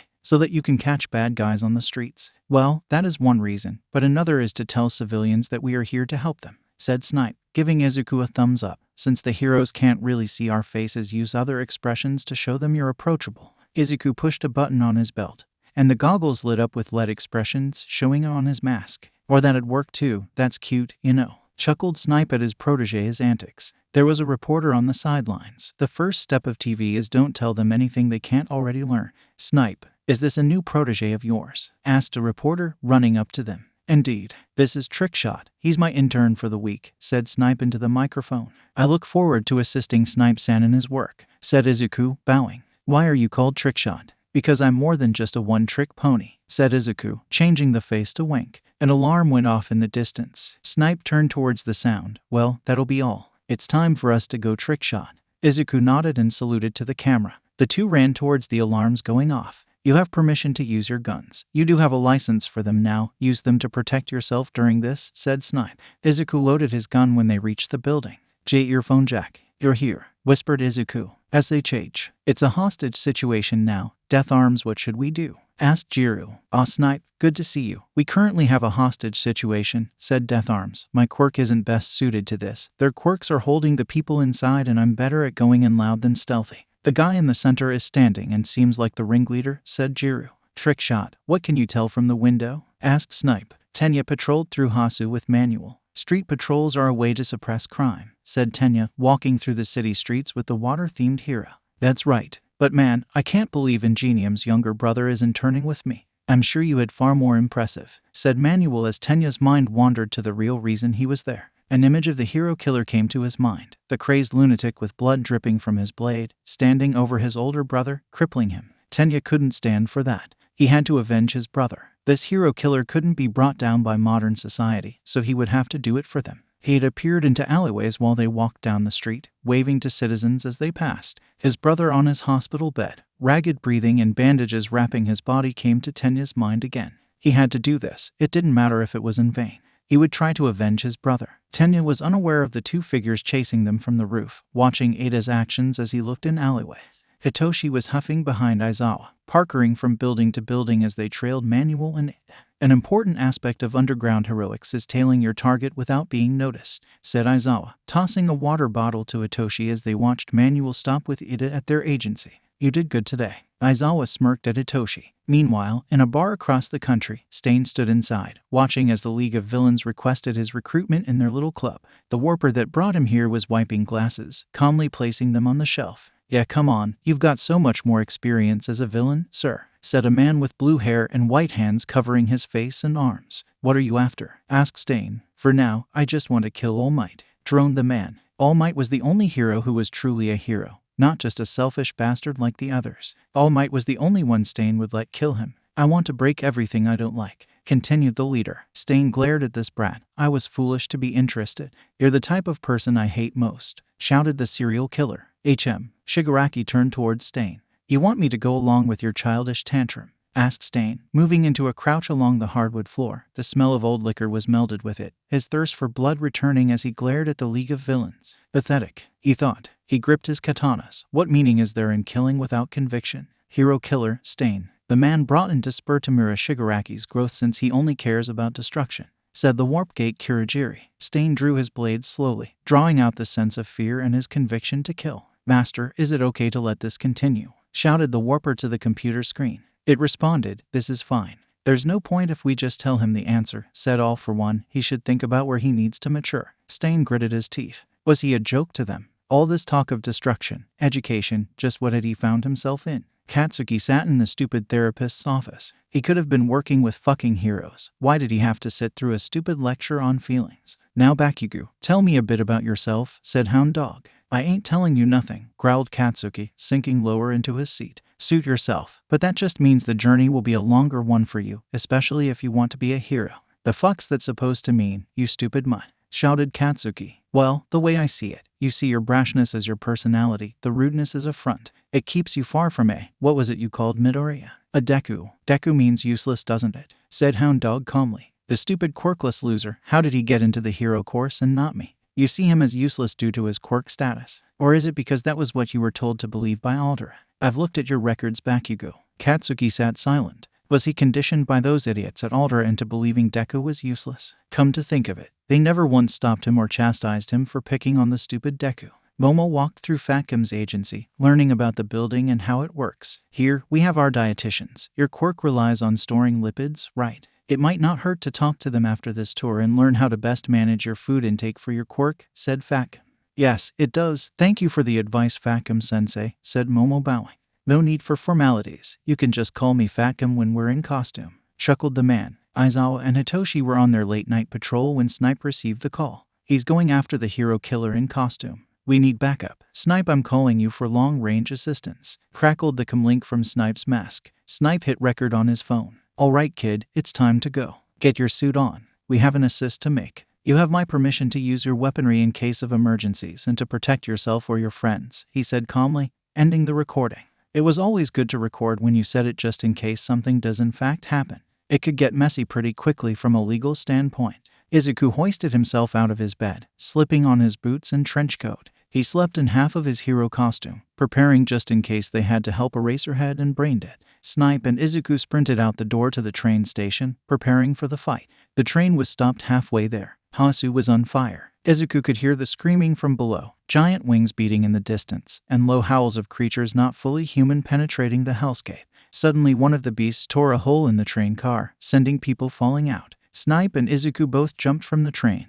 Izuku pulled out his grappling hook and swung down while Snipe extended out his cape, catching the wind to slow his fall. The two landed and immediately headed toward the coordinates sent by Aizawa. Endeavor was sulking through the streets, and great blasts of fire attacked the Namu as they screeched and yelled. His mask and goggles stopped Izuku from breathing in the putrid smoke as they ran towards the location. Suddenly Snipe was blasting at the Namu's exposed brain, bullets slamming through its skull. The thing fell to the ground, unmoving. Kid, you have my permission to use lethal force on these things. They ain't human, said Snipe, shooting down another flying monster. The creaming and burning only got louder as the two ran to the location. Suddenly Snipe wasn't behind Izuku anymore. His comm crackled to life. Keep running, kid. Go help Eraserhead. I got caught up with Izuku heard grunting and the firing of Snipe's pistol. Just run. I'll catch up to you, shouted Snipe between gunfire. Izuku had never run that fast in his life. He loaded his pistols and ran to an alleyway. It was worse than he had anticipated. The pro-hero native was on the ground along with Ida. Aizawa was glaring through his goggles, hair floating as he fought with Hitoshi against the figure shrouded in darkness. Red eyes penetrated the shadows, glaring as the glint of his swords broke through into the orange light of the sky. Smoke billowed behind Izuku as he raised his pistol. He turned on his comm, Eraserhead, Braindead. I don't have a clear shot. What do? I have permission to use my weaponry against Stain from Snipe, said Izuku. Trick shot. This battle is a bit tricky, shouted Eraserhead, wrapping the serial killer in his capture scarf again. Eraserhead couldn't hold it forever. Izuku had to do something. Brain dead, get out of the way. And keep trying to ask questions. The first one worked until Ida here decided to be a hero. Flared Eraserhead. Hitoshi backed away from the villain, his own capture scarf in tatters from the sharp katanas. Izuku blasted the katana away from the capture scarf with his pistol, narrowly missing it. The katana skid against the ground, clattering across the alleyway. My, another one. Drawled Stain, leave. This isn't your battle. It's a hero's job to protect everyone, shouted Izuku. Maybe you don't need to be called Trickshot. But these vermin do, he said, looking back towards Ida and Native. That was his mistake for looking away. The only true heroes who can kill me are Trickshot and All Might, announced Stain to the world. Izuku had enough. He fired 3 shots into his shoulder and legs, his pistol still loaded with real ammo. The bang of a gun fired through the smoke, illuminating Izuku's mask as he fired. Stain dropped to the ground as Eraserhead released him. Trickshot. As a true hero, said Stain, his breathing growing ragged. Shut up, Stain, said Eraserhead. He turned to Izuku. You did good, said Eraserhead. Binding Stain's wrists together, the police are occupied with the Namu attack. Since neither of you are injured, you can continue to help. One of you grab Native and the other grab Ida. There should be an ambulance nearby. Izuku hoisted Ida, who was still glaring at Izuku and Hitoshi. Midoriya-kun, this was my battle. You did not need to help, said Ida. You're losing a lot of blood, said Izuku, walking Ida to the ambulance. Manuel was outside, helping reduce the flames from Endeavor as he walked the city, destroying everything in his wake. Prominence burn, screamed the man as flames licked up the sides of buildings. Todoroki was icing over some of his father's destruction,